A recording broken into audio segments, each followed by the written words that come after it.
He hadn't spoken to another living soul in 4 months when the stagecoach crested the ridge, and the woman who stepped down from it looked at his frozen world like she intended to stay. Gideon Voss had built this mountain life to keep people out. 12 years of silence, of frostbite and grief, of waking before dawn to feed animals that never asked him questions he couldn't answer. He didn't want a wife, he wanted a body to split wood and cook meals and leave him alone in his own head. What he got was Evelyn Hartwell, and she was nothing he'd planned for, nothing he could prepare for, and absolutely nothing he could ignore. If this story already has you, hit that like button, drop your city in the comments, and let's see how far this mountain reaches. Now stay with me. The morning Gideon Voss rode into Harlan Creek to collect his mail-order bride, he told himself 3 things. 1, this was a business arrangement, nothing more. 2, he would be civil but not warm, polite but not open. 3, if she cried the moment she saw the mountain, he'd put her back on the next stagecoach himself. He'd been practical about it from the start. His neighbor, Dutch Marin, had planted the idea 2 summers ago, half joking, half serious, the way Dutch planted most of his better ideas. You're going to work yourself into the ground, Gideon, and there won't be a soul left on this mountain to know your name. Gideon had laughed at him. Then the following winter had come with frostbite so bad he'd lost feeling in 2 fingers for 6 weeks, and he'd thought about it again. A practical woman. Someone who understood hard work, who wouldn't complain about the cold or the distance from town. Someone who needed a life the same way he needed help running the homestead. Equal footing, no illusions. He'd written to an agency in Chicago, kept the letter short and honest. Maybe too honest. Remote homestead, Montana wilderness. 38 years old. No pretense of romance. Looking for a capable woman willing to work hard and expect the same in return. He'd half expected no response. Instead, he'd gotten 6 letters. 5 of them he'd thrown in the fire after the first paragraph. The 6th, Evelyn Hartwell, 29, formerly of a Philadelphia household, had written back in a tone so flat and practical it almost matched his own. I am not looking for poetry, Mr. Voss. I am looking for honest work and honest ground to stand on. I have both skills and endurance. I do not expect warmth immediately, only fairness. If those terms suit you, I am willing to make the journey. That was enough. He'd written back with directions and a travel date. Now he sat on the buckboard outside Harlan Creek's single-room stage station, his horses stamping in the cold, his jaw set the way it always was in public, like something carved from the same granite the mountain was built on. It was the 2nd week of November. The sky above the Bitterroot Range was the color of old pewter, heavy with snow that hadn't fallen yet. Gideon could smell it coming the way he could smell most things, early, before anyone else noticed, because that was what 12 years on this mountain had given him. Not wisdom, just a nose for what was about to go wrong. The stagecoach was 40 minutes late. He didn't pace. He sat still and waited because that was what he did. Around him, Harlan Creek did what it always did on a stage day. A few people drifting in and out of the general store, old Clement nodding at him from the doorway of the saloon, 2 ranch hands leaning on the hitching post across the street, saying something to each other that made them both laugh too loud. Nobody approached Gideon. People here had learned over the years that Gideon Voss was not a man you approached for small talk. He'd earned that reputation honestly. He heard the stage before he saw it, the crack of the driver's whip, the thunder of hooves on frozen ground, the grinding creak of wheels pulling down the main street of town. He straightened on the buckboard, his hands on his knees, his eyes flat. The stage stopped. The driver climbed down, said something to the station boy. The door swung open. 2 men got out first, a drummer type in a wool coat and an older rancher Gideon recognized from the South Valley. Then a pause. A longer pause than necessary. And then a pair of worn leather boots appeared on the step. Then a dark skirt, a coat that had seen better days, a carpet bag held against the body like a shield, and then her face. Gideon had not thought about what she would look like. He genuinely hadn't.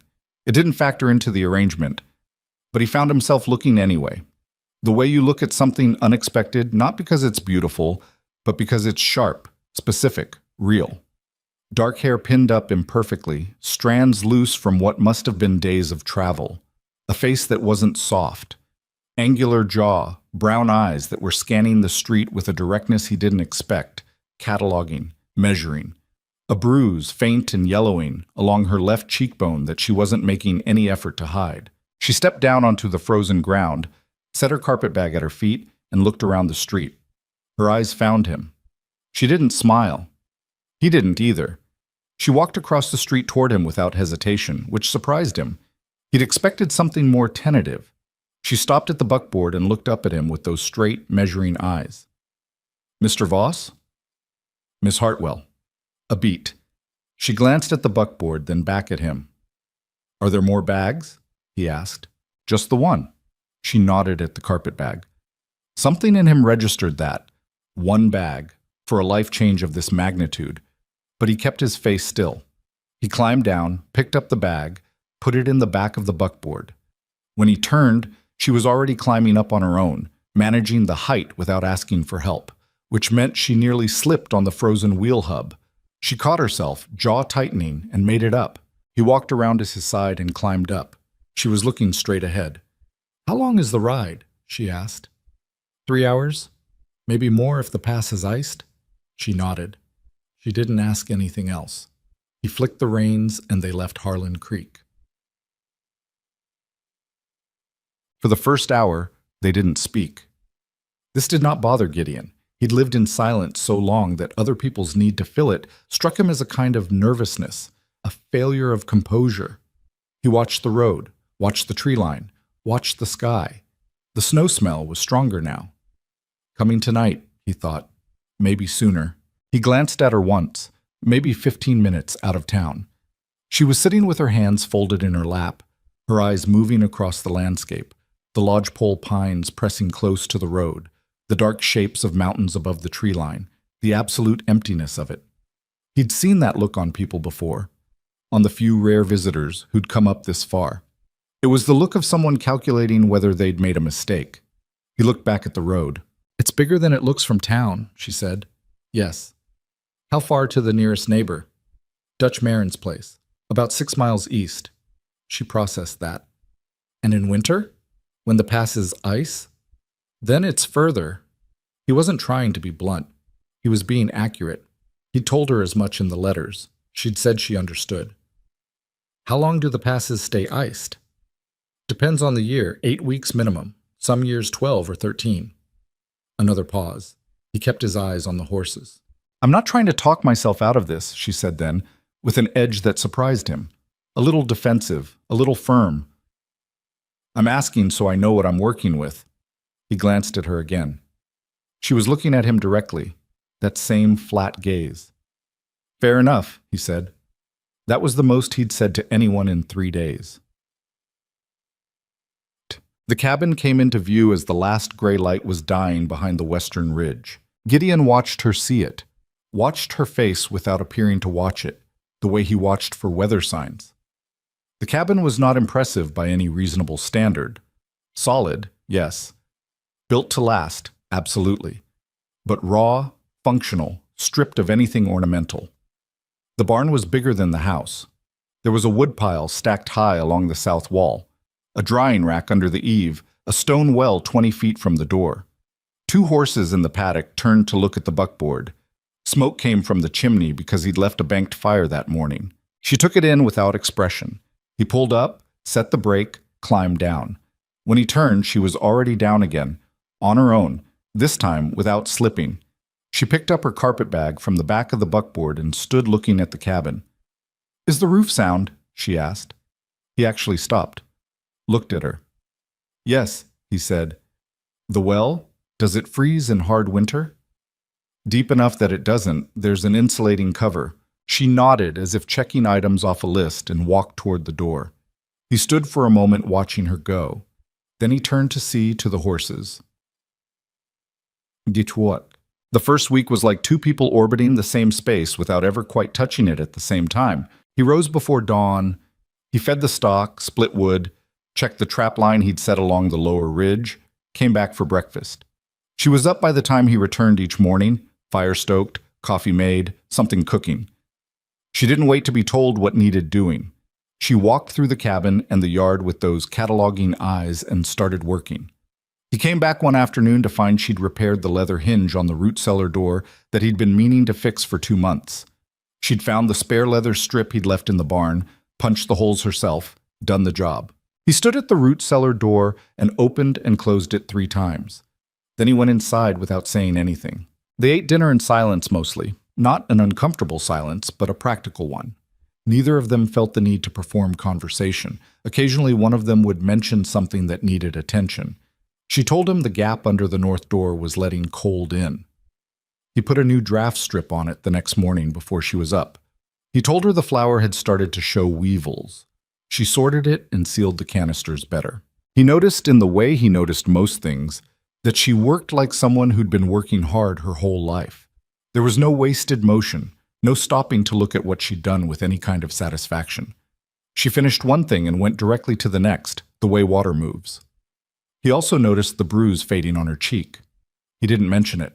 On the 4th night, he woke at 2 in the morning to the sound of her moving in the front room. He lay still. He heard the sounds of someone trying to be very quiet while also being very cold. The careful movement, the soft clank of the iron stoker against the firebox. He heard her add a log, heard the door creak back. Then silence. He stared at the ceiling. In the morning, he said, "I'll put a heavier blanket in the side chest. There are 2 extras." She was at the stove. She didn't turn around. "I found them already. The wool one with the blue stripe. Thank you." End of conversation. Dank. Dutch Marin came by on the 6th day, which Gideon had expected. Dutch's curiosity was a force of nature equal to any weather system, and he'd been giving it a week out of what passed for respect. He arrived mid-morning, stomping up to the door with his barrel chest and his red beard frosted at the ends. And when Evelyn opened the door and he saw her, his face broke into a grin so wide it was almost embarrassing. "Well," Dutch said. Gideon said practical. Gideon did not say. He caught himself, straightened, pulled off his hat. "Dutch Marin. I'm his nearest neighbor. I've known this sour-faced man for 11 years, and I'm genuinely relieved he's not alone on this mountain anymore." "Evelyn Hartwell," she said. "Come in. There's coffee." Dutch came in, sat at the table, and in approximately 14 minutes learned more about Evelyn Hartwell than Gideon had managed to learn in 6 days. She'd come from Philadelphia. Her father had been a clerk in a law office. She'd worked as a seamstress, then as a household manager for a family she declined to name, with a flatness in her voice that ended Dutch's follow-up question before he could ask it. She'd answered the agency advertisement because she'd needed a complete change of circumstance, and she'd chosen Gideon's letter because it was the most honest one she'd received. Gideon sat across the table and drank his coffee. "And you weren't worried?" Dutch asked. "Coming out here, not knowing the man?" "I assessed the risk and found it acceptable," she said. Dutch laughed, a big, real laugh. He looked at Gideon. "I like her." "I noticed," Gideon said. After Dutch left, Gideon stood at the window watching him ride back down the trail. He heard Evelyn washing the cups behind him. "He talks a great deal," she said. "He does. He seems kind." Gideon thought about that. He is, genuinely, which is rarer than it sounds. She didn't respond. He turned and she was looking at him with that steady, unreadable expression. "You've known him 11 years, she said. "That's almost as long as you've been here." "Yes. But you don't talk about him much." "I don't talk much about most things." "I know," she said. Not accusatory, just factual. He went back outside. The snow came properly on the 9th night. Gideon had been expecting it for 3 days.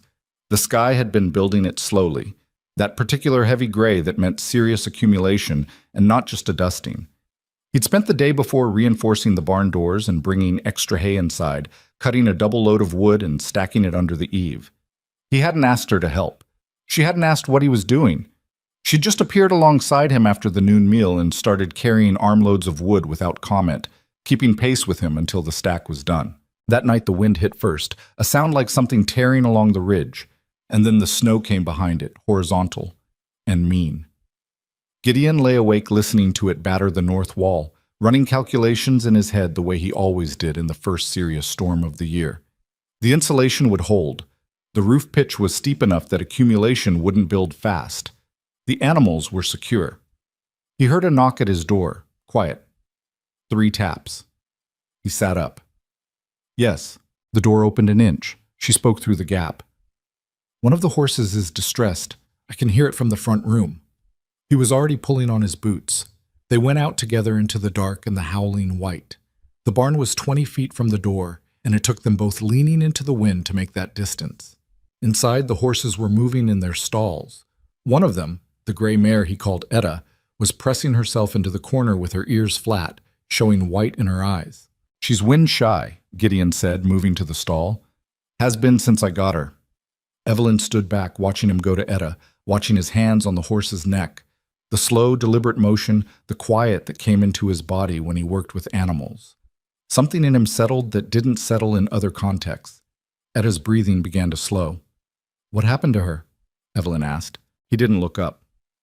"She was caught in a bad storm before I bought her, badly managed. The man who had her before me thought you could work fear out of an animal with enough punishment."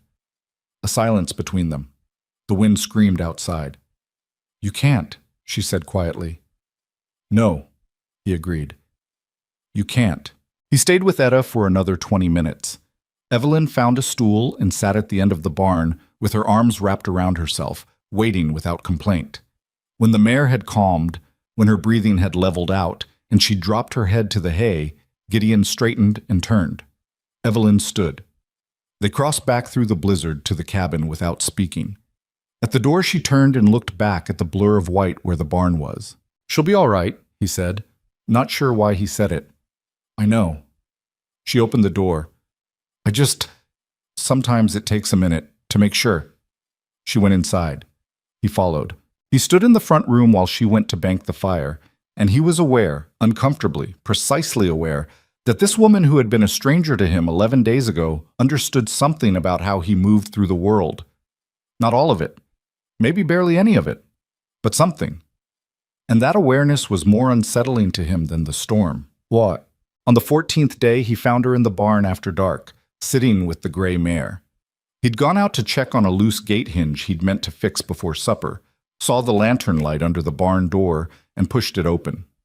Evelyn was sitting on the floor of Etta's stall, back against the boards, legs stretched out, and the mare was standing with her head low over her, not frightened for once, just quiet. The lantern made everything orange and soft. Evelyn looked up when he came in. She had a leather strap across her lap, one of the bridle pieces she'd been repairing. He'd seen her working on it that afternoon. But she wasn't working on it now. She was just sitting. "Sorry," she said. "I should have told you I was out here." "It's fine." He looked at Etta. "She's calm. She came to me." Something in her voice, brief and real, that she pulled back almost immediately. "She put her head over the stall and looked at me when I walked past, and I don't know, I came in." Gideon looked at Etta looking at Evelyn. The horse had not warmed to most people in 4 years. She'd never put her head over the stall like that for him, not without considerable encouragement first. He should have gone back out, fixed the hinge, gone to bed. That was what he would have done with anyone else. Instead, he leaned on the opposite stall post. "The man you worked for," he said, "in Philadelphia." Her shoulders changed, a barely perceptible stillness. "The family you wouldn't name for Dutch," he said. "Was that where—" He nodded, the smallest gesture, in the direction of her cheek. The bruise was almost gone now. Almost. She was quiet for a long time. His wife found out he was— She stopped, started again differently. "She blamed me. The way women sometimes do when they can't reach the one who actually—" She stopped again. Her hands were very still on the leather strap. "I left. I should have left 6 months before I did, but I needed the money and I was— "You were trying to get somewhere," he said. She looked up at him. Her face, in the lantern light, was the most unguarded he'd seen it. "Yes," she said. He stood there for another moment. "You made it," he said. He pushed off the post and went to fix the hinge. The first month folded into the second. November became December, and December hardened the way December did up here. Not the worst cold yet, but a cold with intention, a cold that was getting ready to be serious. The days compressed into a routine that was somehow both threadbare and complete, the work of keeping alive in winter, which on this mountain was a genuine full-time occupation. She baked bread on Tuesday and Thursday. He didn't ask her to. He just noticed it was always those days, and he noticed he'd started planning the rest of the day's work to be back in the cabin around the time the bread came out, which he recognized as a thing he was doing and chose not to think too hard about. She'd started a garden ledger. She'd found a blank notebook in the small stack of supplies in the chest and commandeered it, and one night he came in from evening rounds to find her at the table with the ledger and what appeared to be a rough map of the south-facing slope below the cabin. She was measuring out squares with a ruler she'd made from a straight stick. "You can put more down here than you think," he said, not meaning to engage with the project particularly.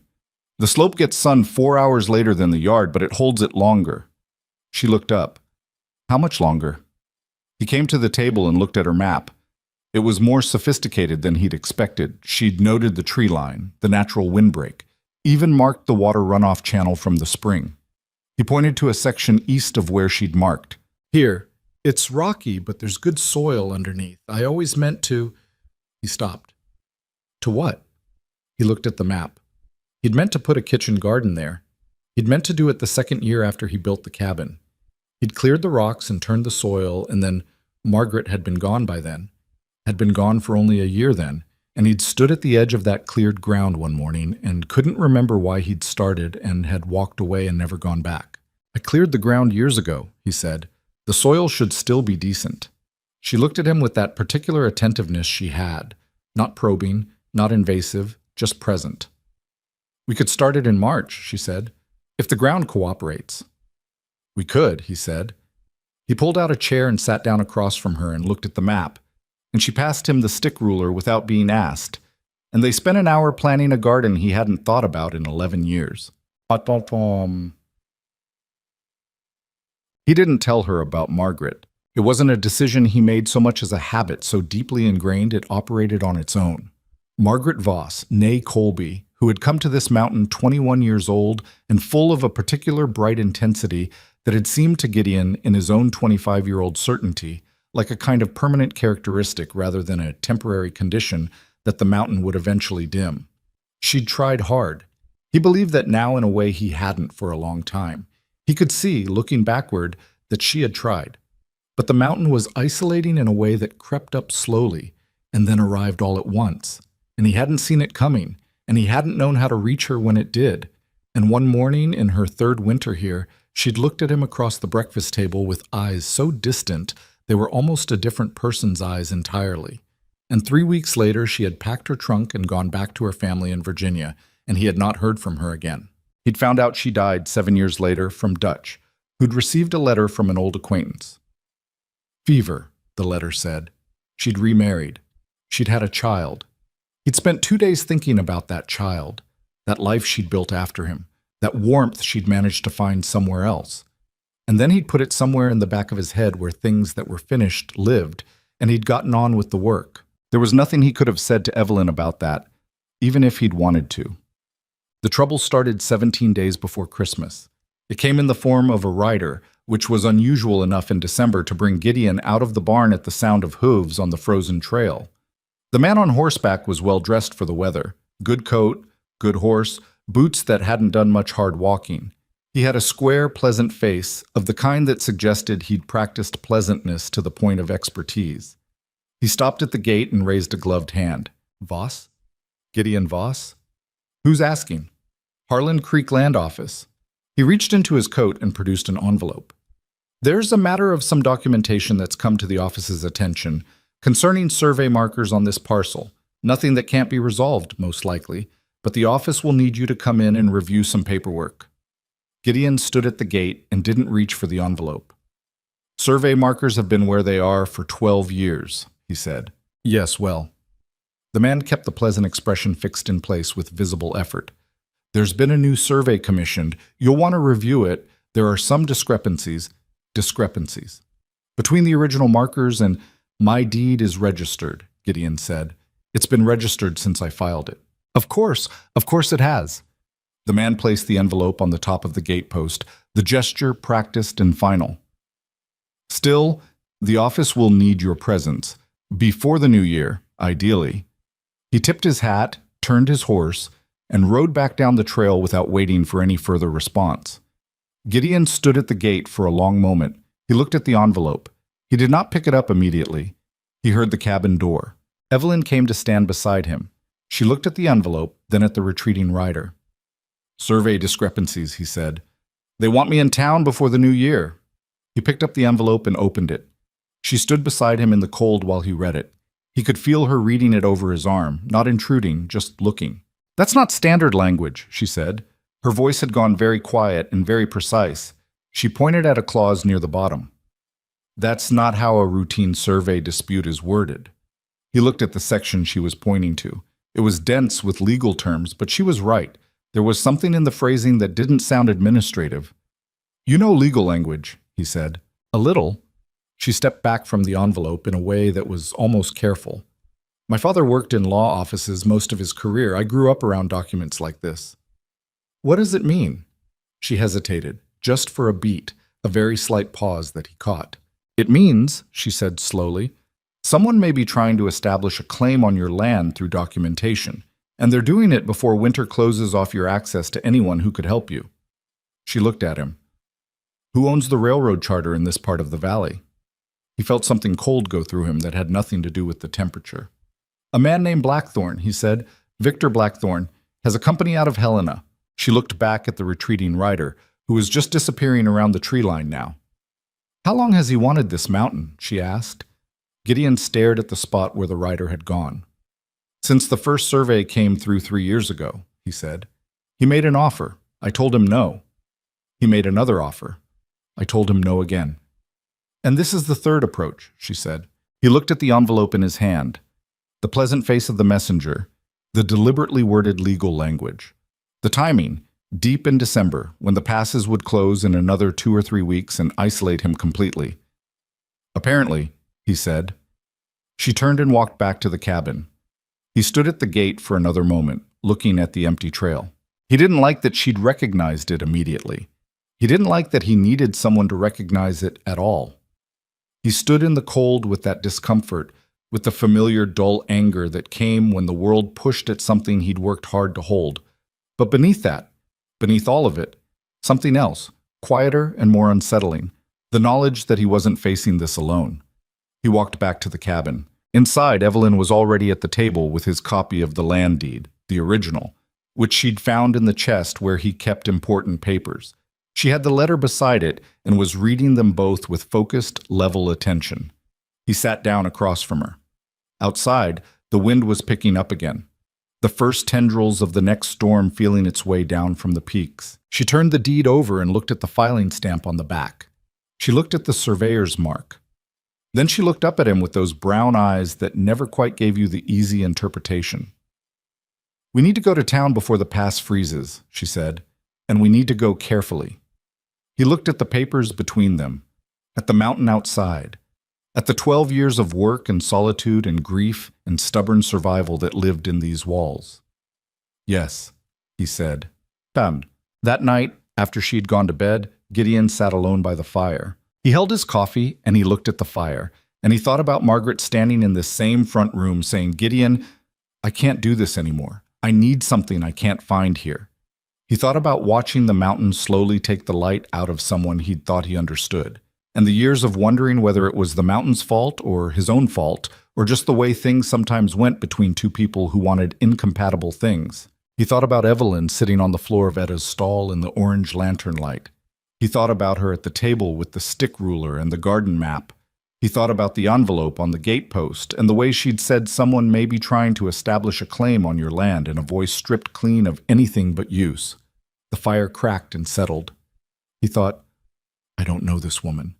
And then, without planning to, "But she's here, and she's not leaving." He sat with that for a while, alone in the dark. Then he banked the fire and went to bed. Outside, the snow was coming again, steady and soft and absolute, covering the mountain's evidence of human occupation the way it always did, the way it always would. Covering the gate where the messenger had left his threat. Covering the trail. Covering the garden ground below the south-facing slope, the ground he'd cleared 11 years ago and walked away from. Tomorrow, they'd start planning the trip to town. Tomorrow, they'd face whatever Victor Blackthorne had put in motion. Tonight the mountain held them in their separate silence, and the snow kept falling, and the fire in the banked hearth kept breathing its small warmth into the walls. It wasn't nothing. On this mountain, in this winter, that was more than most. They left for town 4 days later, before dawn, while the pass was still passable. Gideon had watched the weather with the particular attention of a man whose life had depended on reading it correctly for over a decade, and he knew they had a window, maybe 3 days, maybe 4 before the next serious system came down from the north and closed everything. He woke at 4 in the morning, loaded the buckboard in the dark, and when he came inside to tell her it was time, she was already dressed and had coffee and a tin and a wrapped parcel of food sitting on the table. He looked at it. "I assumed early," she said, pulling on her coat. He picked up the coffee and drank it standing. The road to Harlan Creek in deep December was not the same road it had been in November.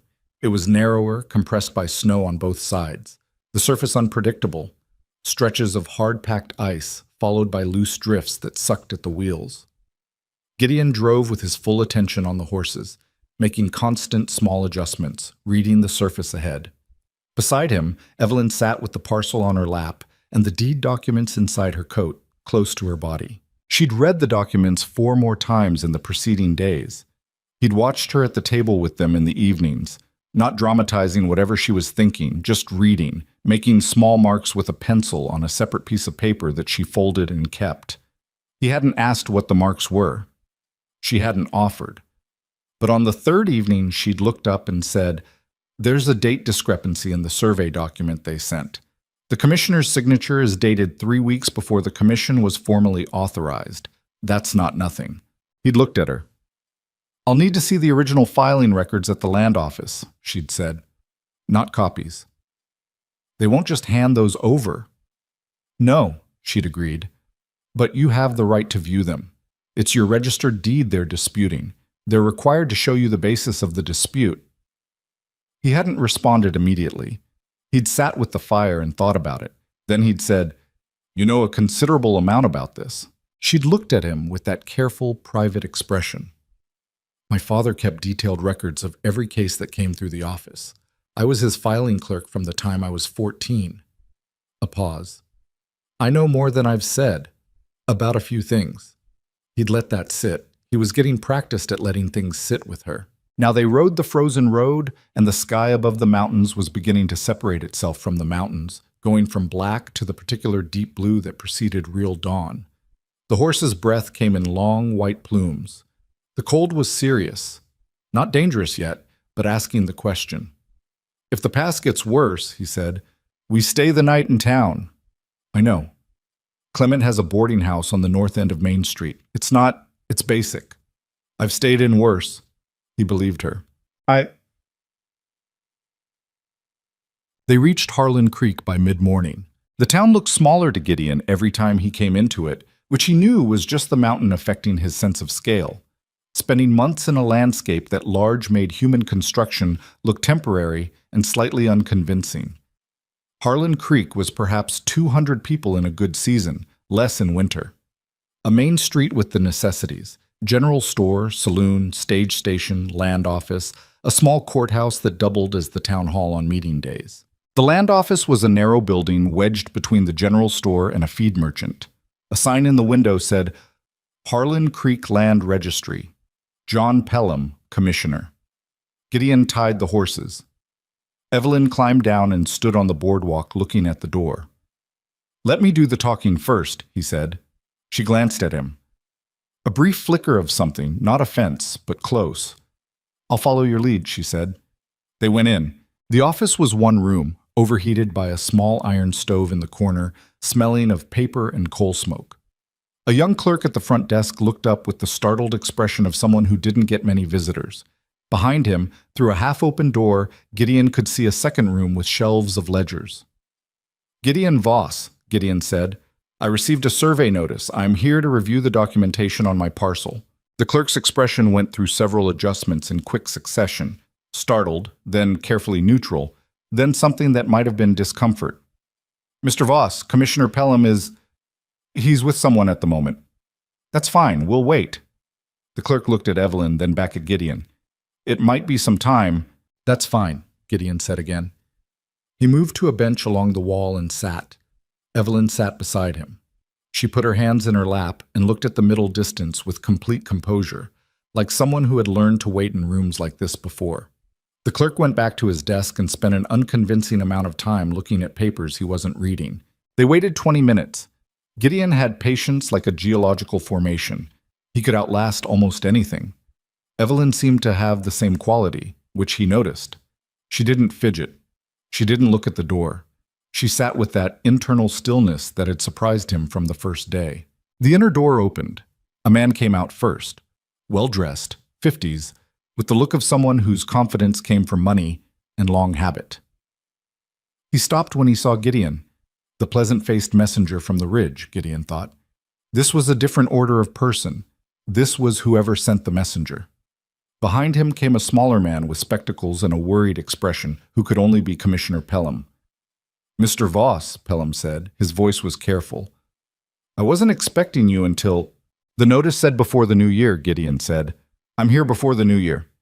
The well-dressed man was looking at him with an expression of practiced affability. "Victor Blackthorne," he said, and extended his hand. "Voss. I've heard your name, of course." Gideon did not take the hand. "I know your name too," he said. Blackthorne's smile stayed exactly where it was. He let the hand drop without any visible embarrassment, which told Gideon something. This was a man practiced at absorbing small hostilities. "I imagine you're here about the survey matter," Blackthorne said. "I have to be honest with you, Voss. I think there's been some confusion. The Railroad Commission contracted an independent survey, and there are simply some questions about the boundary markers on the northeast section of— I'd like to see the original filing records," Gideon said. "My deed, the prior survey records, all of it." Pelham shifted. We'd need to request them from storage. "They're in that room," Evelyn said. Everyone looked at her. She was looking at the half-open door, at the shelves visible through it, with calm certainty. "The ledger bindings I can see from here. Those are the registration ledgers for this district. The survey records would be with them." "Mr. Pelham, you're required under Montana Territory Land Code to provide a registered deed holder access to all documentation relevant to a dispute on his parcel. That access is not optional, and it does not require advance arrangement." Silence. Blackthorne's eyes moved to her with a different quality of attention than he'd given Gideon. Not dismissive, recalibrating. "I don't believe we've been introduced," he said pleasantly. "No," she said. "We haven't." Another beat. Gideon watched Blackthorne absorb the fact that she wasn't going to introduce herself, and watched him decide it didn't matter. "Commissioner," Blackthorne said, "why don't we accommodate Mr. Voss? Bring out the relevant files. I'm sure this is all straightforward." Pelham went to the back room. Blackthorne stood near the door, and Gideon stood between him and the bench where Evelyn sat, and the three of them waited in the overheated office with the coal smoke and the uncomfortable silence, and the clerk pretending very hard to be absorbed in his ledger. The files took time to review. Gideon was not a slow reader, but the documents were dense, written in the layered, folded language of bureaucratic record-keeping, and he worked through them carefully. Evelyn sat beside him at the table Pelham had cleared and read everything after he did, making no notes in front of Blackthorne, but her eyes moving the way they moved when she was memorizing. Blackthorne stayed in the room. He spoke occasionally, smooth, unhurried comments about the railroad expansion, about the valley's future, about how these things were rarely as complicated as they seemed. Gideon didn't respond. Evelyn didn't respond. Pelham hovered near the back and looked increasingly unwell. What Gideon found, what he could find in the density of the documentation, was his own deed, cleanly filed, correct. And beside it, a new survey document that replotted the northeast boundary of his parcel roughly 300 yards south of where it actually was. The survey was signed. The commission number was on it. It was the date Evelyn had noticed. He found it himself now, looking for it. The commissioner's authorization stamp was dated November 4th. The survey document itself was dated October 19th. A survey conducted 2 weeks before the commission authorizing it existed. He looked at it for a long moment. Then he set it down and looked at Blackthorne. "This survey was conducted before the commission that authorized it," he said. Blackthorne looked at the document with no apparent alarm. "Clerical errors happen," he said. "Date stamps get transposed. It doesn't affect the validity of the survey itself." It affects the legal standing of the authorization, Evelyn said. Blackthorn looked at her again with that careful attention. Mrs. He paused, the blank space where her name would go deliberate. The authorization date precedes the survey date, she said, which means either the survey was conducted without authorization, which invalidates it entirely, or the authorization stamp was backdated, which is falsification of an official record. She looked at him with no particular expression. Those are the two possibilities. There isn't a third one. The room was very quiet. The stove ticked. Blackthorn kept his affable expression in place with visible effort. I think we're getting ahead of ourselves, he said. These are administrative questions that the land office can resolve. The land office, Gideon said, whose commissioner signed both documents. Pelham made a sound that was not quite a word. Gideon stood up from the table. He looked at Pelham directly. If this comes to a formal dispute, he said, these records will need to be examined by someone outside this office. Pelham's face had gone the color of old flour. Mr. Voss, there's no need to... I'm not threatening anything, Gideon said. I'm stating a fact. Those are my records in your files, and I have the right to have them reviewed. He looked at Blackthorn one more time. This mountain isn't for sale, and it isn't going to be taken, not by paperwork. He turned to Evelyn. She gathered the papers, took her pencil notes from inside her coat. She had been making them, he saw now, out of Blackthorn's sightline, and stood. They left the land office. Outside, the cold hit them like a correction. Gideon walked to the buckboard and stood with his hand on the wheel and breathed for a moment. Evelyn stood beside him on the boardwalk. She was looking at the land office door the way she'd looked at things when she was thinking hard. He expected you to not notice the date, she said, or expected me not to know it mattered. Same thing. He looked at her. You knew to look for it before we came. She was quiet for a moment. I suspected something like it. When the language in the notice was wrong, too aggressive, too specific for a routine survey matter, I thought it might be documentation fraud. That kind of scheme generally requires a falsified authorization. The date is usually where it shows. How do you know that? She looked at the mountains above the town for a moment, that habit she had of looking at distance when she was deciding something. My father documented 3 cases like it in 30 years, she said. 2 of them held up in court because nobody noticed the dates until it was too late. She paused. One of them didn't hold up. Because someone noticed the dates. Yes. He thought about that. About the law office in Philadelphia. The father with his careful records. The girl filing documents from the age of 14. You said you know more than you've said, he said. About a few things. She turned from the mountains and looked at him. I do, she said. Simply. Without apology or elaboration. He nodded once, not pushing. He'd learned that with her. She gave information when she was ready to give it, and pressure didn't produce anything except that flat, private look that told him he'd gone at something the wrong way. We should get back before the weather turns, he said. Yes, they untied the horses. He helped her up this time, not because she needed it, but because the boardwalk step was iced, and he put his hand under her elbow without thinking, and she accepted it without comment. And then they were on the road again, heading back toward the mountain. The sky above the Bitterroot was doing something complicated. Gideon watched it. 2 days, he said. Maybe less. She looked up. Until the next storm? Until it gets serious. She looked back at the road. Then we have 2 days. He didn't ask 2 days for what. He thought he understood her enough by now to know she meant 2 days to think before the mountain closed and the next move had to be made. 2 days before whatever Blackthorn decided to do next.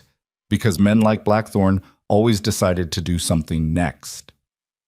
They were 3 miles out of town when the buckboard's left rear wheel hit a hidden rut under the snow and the axle cracked. It wasn't a catastrophic failure, not an explosion of timber and chaos, but it was bad enough. The buckboard lurched hard left, and Gideon had both reins and all his weight thrown right before it fully gave, keeping the horses from bolting, but the vehicle tilted and he felt the axle's wrongness in the shudder through the whole frame. He pulled the horses to a stop. He climbed down and looked. The axle had cracked through about 1/3 of its diameter, still holding, but not for long. Not for another 10 miles on this road. How bad? Evelyn said from above him. Bad enough. I can get another mile or so, but not home. She was quiet. He straightened and looked at the road, doing calculations. There was a farmstead about 2 miles ahead, the Reeve place, abandoned 2 years back when the family had moved to Oregon. He'd used the barn once for shelter during a storm. The structure was sound. "There's a shelter 2 miles up," he said. "We can make that. We'll need to spend the night and get back tomorrow once I can fashion a brace." She accepted this with no visible distress. "Do you have what you need for a repair?" "There's rope and spare iron in the back. It won't be right, but it'll be functional." "Then let's move." He drove the last 2 miles with exquisite care, choosing his line on the road, feeling for the axle's remaining tolerance, talking to the horses in that low, continuous murmur he used when asking something careful of them. The cracked axle held. The Reeve farmstead appeared through the trees as the light was beginning its early winter departure. The barn was cold but solid. He got the horses in and unhitched and saw to them before he saw to anything else. Evelyn brought the pack from the back of the buckboard without being asked. The food parcel, the blankets he always carried in winter, the small kit of tools and rope. She laid things out in the corner of the barn he indicated, where a partial haystack offered some insulation from the floor. He turned the lantern up and lay under the buckboard with the spare iron and the rope. The repair he improvised was ugly. He'd been doing emergency field repairs his whole adult life, and they were always ugly, always functional, nothing like the real fix you'd make back at your own workshop with your own tools and time. But it would bear the weight for a single careful trip home. It took him 40 minutes. When he crawled out, Evelyn had a small fire going in the stone ring at the center of the barn that someone, the Reeves probably, had built for exactly this kind of winter use. She had the food parcel open and coffee heating in the tin she'd brought. He sat down across the fire from her, flexing his hands. His fingers were stiff with cold from working without gloves. He couldn't feel the bolts with gloves on. She looked at his hands. She reached into her coat and produced a small tin of the rendered lard she used on anything that needed a barrier against cold. She rubbed it into cracked skin on the cutting board, on the leather of work gloves, apparently also on frostbitten fingers. She held it out. He looked at it, took it, worked it into his knuckles. "Blackthorn won't let it sit," he said. "No. He'll come back with more. Better documentation or enough money to make the documentation question go away." She handed him coffee. The fire was small but real, the way fires are in barns. Efficient, particular, throwing just enough light to make the dark around it absolute. "He needs the mountain," she said. "What's on it? Is it the railroad route?" "The northeast section he's claiming. There's a natural pass through the ridgeline. If the railroad goes through the valley, that pass is the best grade for 50 miles in either direction." He drank the coffee. "I've known he wanted it for 3 years. I didn't think he'd go this far." "He went this far because he thinks you can't stop him." She looked at the fire. A man alone on a mountain, no legal representation, seasonal access. He's done the math. He's done the math wrong. She looked at him. "He has," Gideon said, though there was something that wasn't quite certainty under the words. "I'll fight it." "I know you will." A pause. "But fighting it right requires knowing what he's actually filed and what's pending. The date discrepancy is useful, but it's not sufficient by itself. If he has a cooperative judge and a compliant commissioner..." Pelham looked like a man about to be sick. Pelham looked like a man who made a deal he now regrets. She wrapped her hands around the tin. "That might be useful. Frightened men sometimes make better witnesses than honest ones." He looked at her over the fire. The orange light moved across her face, the angular jaw, the steady eyes. "You've thought about this," he said. "I've thought about it since the envelope on the gatepost." He was quiet for a moment. Outside, the wind had found the barn. He could hear it working at the boards, not seriously yet, but feeling out the structure. "Why didn't you say more in town?" he asked. "You knew more than you said in that office." She held the tin and was quiet. "Because Blackthorn needed to see the minimum," she said finally. "He needed to see that we'd found the date discrepancy. He didn't need to see that I know what to do with it." She looked at him directly. "If he knows what I know, he has time to fix it before it can be used. If he thinks we have a small problem for him, he'll underestimate us." Us. He noted the word. She'd used it without appearing to notice. "You've done this before," he said. Not an accusation, an observation. She looked at the fire. The pause was longer this time, the kind of pause that contained a great deal. "My father," she said slowly. "In his last years, he was ill. Couldn't always go to the office. I went in his place, reviewed documents, prepared briefs, corresponded with clerks and commissioners. Another pause. The partners knew.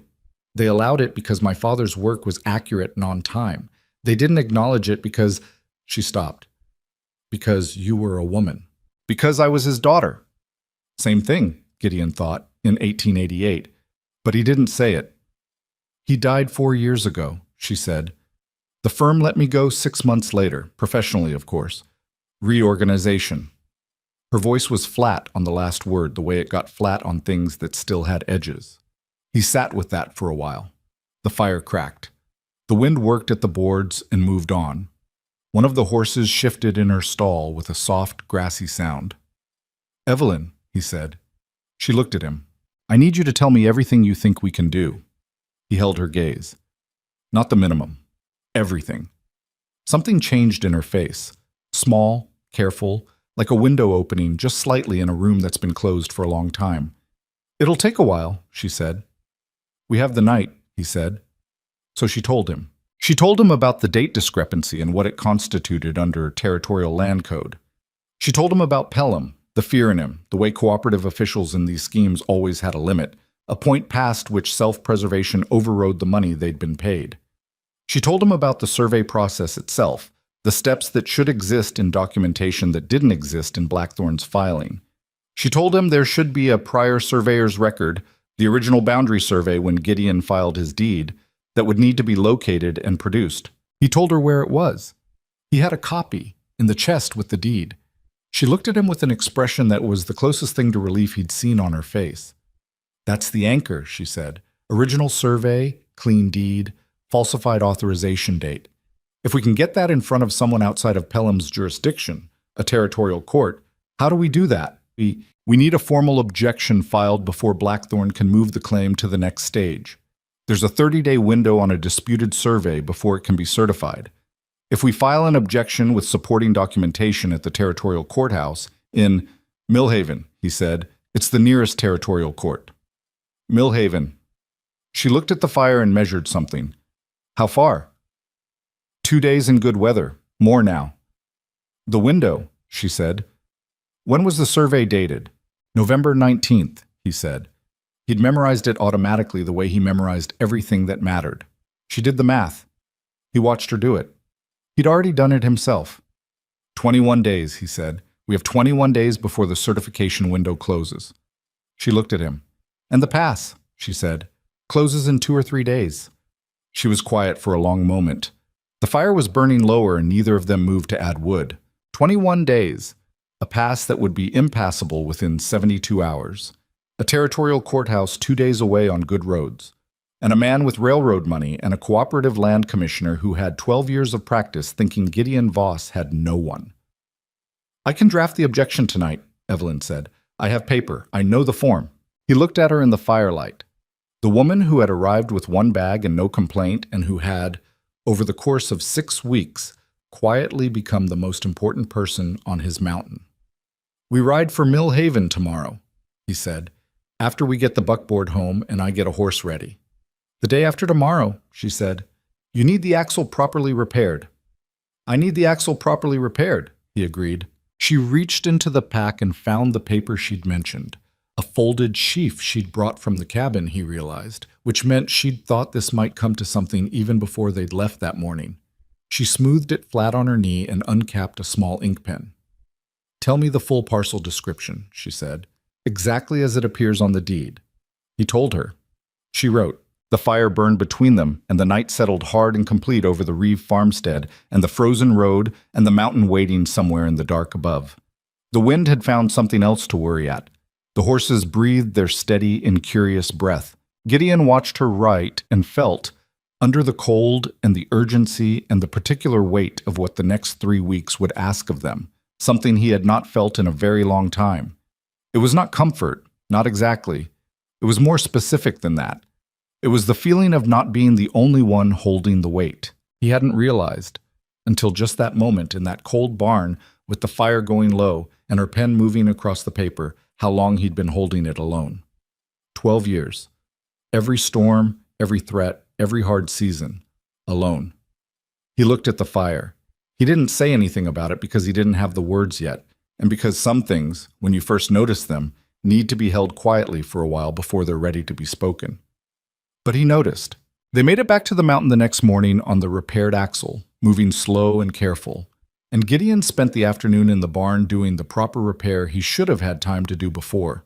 He worked with his jaw set and his mind on the road to Millhaven, the grade, the exposed sections, what the horses would need, how many days they realistically had before the certification window closed, and Blackthorn's falsified survey became a matter of official record. Evelyn spent the afternoon inside.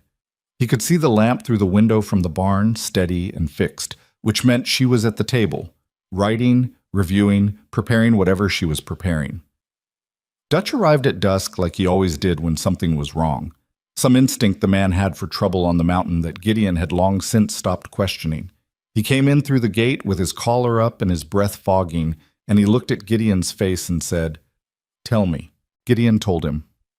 Not everything, not Evelyn's part in it, not the full scope of what they'd found, but the shape of it. Blackthorn's claim, the falsified survey, the 21-day window, and the pass. Dutch stood in the barn doorway and listened without interrupting, which was unusual for Dutch, and when Gideon finished, he was quiet for a long moment. "Blackthorn's been buying up parcels in the South Valley all fall," Dutch said. 2 families took his money. Didn't want to fight. 3rd family, the Aldersons, told him to go to hell, and then their barn burned down in October. He looked at Gideon. Nobody proved anything. Gideon felt the cold settle in him more definitely. "He'll come here," Dutch said. "If the paperwork doesn't work, he'll come here another way." "I know. You need to go to Millhaven." "I know that too." Dutch looked toward the cabin, toward the lamp in the window. "She figured the documents out?" "She knew what to look for before we got to town." Dutch was quiet for a moment. Then he said, "You need me to watch the place while you're gone." It wasn't a question. Gideon looked at him, this large, red-bearded man who'd been his nearest neighbor and his closest thing to a friend for 11 years, who'd shown up to help him re-roof the barn in a rainstorm and never mentioned it again, who'd ridden 6 miles in December dark because he sensed something wrong. "Yes," Gideon said. "I do." But they left for Millhaven 2 mornings later. The pass was still open, barely, the surface treacherous in the early dark, the horses working hard for purchase on the iced grade, but open. Gideon drove and did not speak for the first hour, all his attention on the road.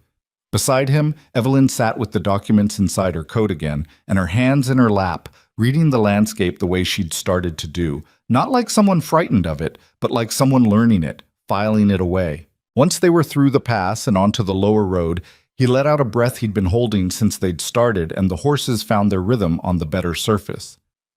"Tell me about Millhaven," she said. "Territorial courthouse. Judge named Carver handles land disputes in this district. He's not bought, as far as anyone knows. He's not particularly sympathetic either. He's the kind of man who goes where the stronger documentation points. That works for us. It works for us if our documentation is stronger." "It is," she said, with a flatness that wasn't arrogance. It was the same tone she used when she said the well wouldn't freeze, when she said the axle would hold 2 miles. The tone of someone who'd measured the thing carefully and was reporting the result. He looked at the road and thought about what it meant to believe someone that way. Not because you wanted to, not out of hope, but because they'd earned it. 6 weeks of watching her be right about small things.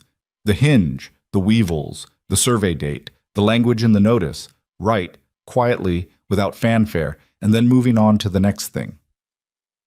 "What happens if Carver won't hear it?" he said. "He'll hear it. We have legal standing. He doesn't have a choice. And if Blackthorn has someone at the territorial level too?" She was quiet for a moment. "Then it gets harder. But the date discrepancy is in a public record. Once we've filed the objection, it's on record too. You can't make that disappear without making the disappearance visible." She paused. "Men like Blackthorn rely on the other person giving up, on the cost being too high, the distance being too far, the process being too complicated. They don't expect someone to actually know the process." Gideon thought about the Alderson barn, about 2 families who'd taken the money rather than fight. "He might not stop at paperwork," he said.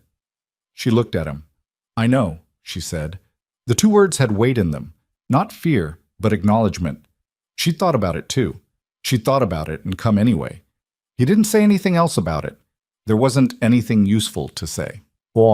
Millhaven was 3 times the size of Harlan Creek and felt like a different world after the mountain. More noise, more movement, the smell of coal smoke and horses and lumber that meant a town with commerce. They arrived late on the second day, rode dirty and stiff, and found a boarding house on the street behind the courthouse where the proprietor, a tired woman with ink-stained fingers, charged them fare and asked no questions. Evelyn had the objection drafted. She'd written it in the barn, revised it on the road, and it was 4 pages of precise technical language that Gideon had read twice and understood perhaps 2/3 of. What he understood was enough. It named the date discrepancy specifically, cited the relevant territorial code section, attached a certified copy of his deed and the original survey, and requested that the pending certification be suspended pending review. In the morning, they went to the courthouse. The clerk who received filings was a compact, efficient man named Bryce, who took Evelyn's document, read the first page, read it again, and looked up. "Who prepared this?" he asked. "I did," Evelyn said. He looked at her. He looked at Gideon. He looked back at the document. "Are you represented by counsel?" "We're representing ourselves," Evelyn said. "The filing is in order under Section 14 of the Territorial Land Code. The certification window hasn't closed." Bryce read another page. Whatever he was looking for, he either found it or didn't find anything to object to, because he stamped the document, copied the case number onto a receipt, and handed it across the counter. "Judge Carver will review it," he said. "Hearing within 10 days. "We'll be here," Evelyn said. They walked out of the courthouse into the cold morning air, and Gideon stood on the steps and looked at the street. "It's filed," he said. "It's filed," she confirmed. He looked at her. There was something in her face, not triumph, not relief, something quieter and more complicated. The expression of someone who's done a hard thing correctly and is already thinking about the next hard thing. "Now we wait," he said. "Now we wait," she said. "And now Blackthorn finds out." They found out how fast Blackthorn's information traveled on the second day in Millhaven. Gideon was at the livery checking on the horses when a man he'd never seen before came to stand beside him at the stall. Well-dressed, younger than Blackthorn, with the particular ease of someone who delivered messages for a living and had learned to look harmless doing it. "Mr. Voss," the man said, looking at the horse rather than Gideon, "Mr. Blackthorn asks if you'd be willing to meet this afternoon. Informally, he's staying at the Millhaven Hotel. He'd like to talk about a resolution." Gideon kept his eyes on the horse. "Tell him no," he said. "He's prepared to be generous. Tell him no." The man left. Gideon stood at the stall for a moment, then went back to the boarding house. Evelyn was at the small writing desk in the front room, reviewing her notes. "Blackthorn's in town," he said. She didn't look up immediately. When she did, her expression was settled. "How long do you think he's been here?" "Long enough to know we filed yesterday." She set her pen down. "He wants to settle before the hearing." His man implied generosity. "He's afraid of the hearing," she said. Not with any satisfaction, just the plain assessment. "The date discrepancy is a real problem for him. If it comes out in a territorial court proceeding, he can't control how far it spreads. A settlement keeps it quiet." "I told his man no." She looked at him for a moment. "Good. He'll come at it another way." "Yes." She picked up her pen again. "He might try to get the hearing delayed, or challenge the filing standing, or find a procedural issue." She stopped, looked at the documents in front of her. "I need to look at this again. If there's a standing challenge, it would come from here." She tapped a page. He sat down across from her and watched her work. This was something he'd gotten used to, the way she operated when the stakes were real. No waste, no drama, just the focused application of everything she knew to the problem in front of her. He'd seen Dutch under pressure. He'd seen himself under pressure. He'd never seen anyone work quite like this. "Evelyn," he said. She looked up. "Why did you really answer my letter?" It came out of him without full planning. The question he'd been carrying since the barn, since she'd told him about her father, since she'd said us without noticing. She held his gaze. The lamp on the desk threw light across the papers between them. "I told you," she said. "I needed a complete change." "I know what you told me. I'm asking what you didn't tell me." A silence. Outside, the street noise of Millhaven moved past the window. Horses, voices, the creak of a loaded wagon. "I had nothing left in Philadelphia," she said finally. "After my father died, after the firm, after the household I was working for." She stopped, looked at the desk. "I had the skills and nowhere to put them. I had the knowledge and no standing to use it." She looked back at him with a directness that was almost uncomfortable. "Your letter said honest work and fair ground. That was more than anyone had offered me in 4 years." He sat with that. With the weight of what she'd just given him, not the whole story, he knew there were still layers, still rooms she kept closed, but a real piece of it. "You're using them now," he said. "The skills." Something crossed her face, brief, unguarded. "Yes," she said, "I am." He looked at the documents between them, at her handwriting on the objection, precise and clear, the handwriting of someone trained to produce legible records for people who needed to rely on them. "Whatever happens at the hearing," he said, "I want you to know that what you've done, what you're doing—" "Don't," she said. Not unkind, but firm. He stopped. "Not until it's done," she said. "After. Tell me after." He nodded. He understood that. The superstition of it, or not superstition exactly, the practical caution of someone who'd learned not to count things before they were settled. "After," he agreed. The hearing was set for the 8th day. On the 6th, the blizzard came. It arrived the way bad storms announce themselves on this range. Not gradually, but in a single shift, the temperature dropping 15 degrees in 2 hours, the sky going from overcast to something more serious, the wind picking up from the northwest with a specific quality of intention. Gideon stood at the boarding house window and watched it build and felt the familiar calculus run through him. How long, how serious, what it would cost. What it would cost here was the hearing. If the storm closed the roads, if the courthouse suspended proceedings. He went to find Evelyn. She was already at the desk with her coat on, looking at the window with the same assessment. "If they postpone," she said without turning, "the certification window might close before a new date is set. Blackthorn's lawyers will argue the objection lapses." "Does it?" "I don't know for certain. It depends on how Carver interprets the continuance provision." She turned from the window. "We need to talk to Bryce at the courthouse, today, before the storm gets worse." They went out into the beginning of it. The wind already sharp, the first snow coming sideways off the roof lines. The courthouse was 4 blocks, and it felt like more against the weather. Inside, Bryce was at his counter looking at the window with the expression of a man whose afternoon had just become complicated. "The Voss hearing," Evelyn said. "If the weather causes a postponement, what governs the continuance?" Bryce looked at her. He'd developed, over 2 days of their appearances at his counter, a particular expression when he looked at her, not unfriendly but slightly off balance, the expression of a man recalibrating expectations. "Judge Carver makes that determination," he said. "What's his practice on certification windows? Does a court-ordered continuance extend the window, or does the original date stand?" "I'd have to ask him." "We'd like you to," Evelyn said. "Today." Bryce looked at the storm through the window again. Then he went through the inner door. They waited. The wind found the courthouse's imperfect windows and made its presence known. Gideon stood beside Evelyn and watched the door. Bryce came back with a piece of paper. "Judge Carver says a court-ordered continuance extends the window by the number of days delayed. If he postpones, the certification window moves accordingly." Evelyn let out a breath, small, controlled. "Thank you," she said. Outside, the storm had made its decision and was committing to it fully.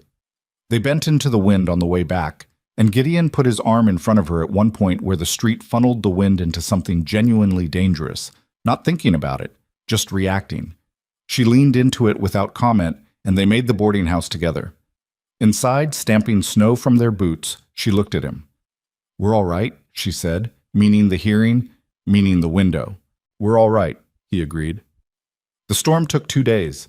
On the second day, confined to the boarding house with the weather pressing at every wall, they talked more than they had in 6 weeks combined. Not about the case, they'd covered the case. They talked the way people talk when the ordinary reasons to stay contained are temporarily removed by circumstance.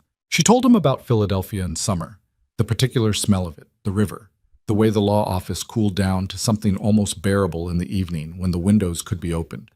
He told her about the mountain's first summer, which he'd spent building the cabin largely alone, which had been the hardest physical thing he'd ever done, and also, in some way he'd never been able to articulate, the most complete. She asked him once, obliquely, the way she asked things she wasn't sure she had the standing to ask, about the woman. Not by name. She said, "Was it always just you on the mountain?" And he knew what she was asking. He told her about Margaret. Not everything, not the slow dimming, not the breakfast table and those distant eyes, but the shape of it. That there had been someone, that it hadn't worked, that she was gone. Evelyn listened without filling the silence after he finished. "You built the whole thing yourself," she said finally. "Everything on that mountain." "Yes." "And then you kept it yourself for 12 years. "Yes." She looked at the window, at the white nothing of the storm. "That's a long time to carry something alone," she said. He didn't answer that. Not because he disagreed, because the answer was too large and too uncomfortable, and the window seat of a boarding house in a blizzard was not the right place for it. But he thought about it for the rest of that evening, and into the night. And when he woke before dawn to the silence that meant the storm had broken, the thought was still there, precise and undeniable, like the date on a falsified document. Choked. The hearing was rescheduled for 2 days after the storm broke. They arrived at the courthouse at 8 in the morning. Gideon had put on the better of his 2 jackets, which was not a very good jacket, but it was what he had. Evelyn wore a dark dress he hadn't seen before. She'd had it in the carpetbag, he realized, brought against the possibility of exactly this. It was plain and well-made, and she wore it with the composure of someone who understood that presentation was a form of argument. Blackthorn was already in the hallway outside the courtroom with 2 men Gideon didn't know, lawyers, from the look of them, city-dressed with document cases and the practiced ease of men who spent their lives in rooms like this. Blackthorn saw Gideon, and his expression went through that same rapid adjustment, the fixed affability settling into place like a mask being straightened. "Voss," he said, "still time to talk, if you wanted to." "No," Gideon said, and walked past him. Inside, the courtroom was smaller than Gideon expected, a low-ceilinged room with 4 benches for the public, a raised bench for the judge, 2 tables for the parties. At the second table sat a man Gideon didn't recognize, middle-aged, with a surveyor's sunburned look and an expression of profound discomfort. He was staring at the table in front of him with the focused attention of someone trying not to make eye contact with anyone. Evelyn saw him too. He felt her attention shift, felt it the way you felt a change in air pressure. "Who is that?" he said quietly. "I don't know," she said. "But he's not with Blackthorn's lawyers." They took their table. Blackthorn's lawyers arrayed themselves at the other table with the settled efficiency of people who did this often. Blackthorn sat behind the bar and the public benches, watching. Judge Carver came in at 9 sharp. He was in his 60s with a face like weathered sandstone and no apparent interest in ceremony. He sat, looked at both tables, looked at the document case Bryce had set before him. Voss versus pending certification, survey reference 1124-B. He looked at the lawyer's table. "You're representing the Railroad Commission?" "Yes, Your Honor. Caldwell and Price on behalf of the Northern Montana Railroad Commission." Carver looked at Gideon's table. "And you're Voss?" "Yes," Gideon said. "Who prepared your objection?" "I did," Evelyn said. Carver looked at her, a long, level look with no particular expression. "It's competently done," he said, which from his tone appeared to be genuine rather than condescending. He opened the document case.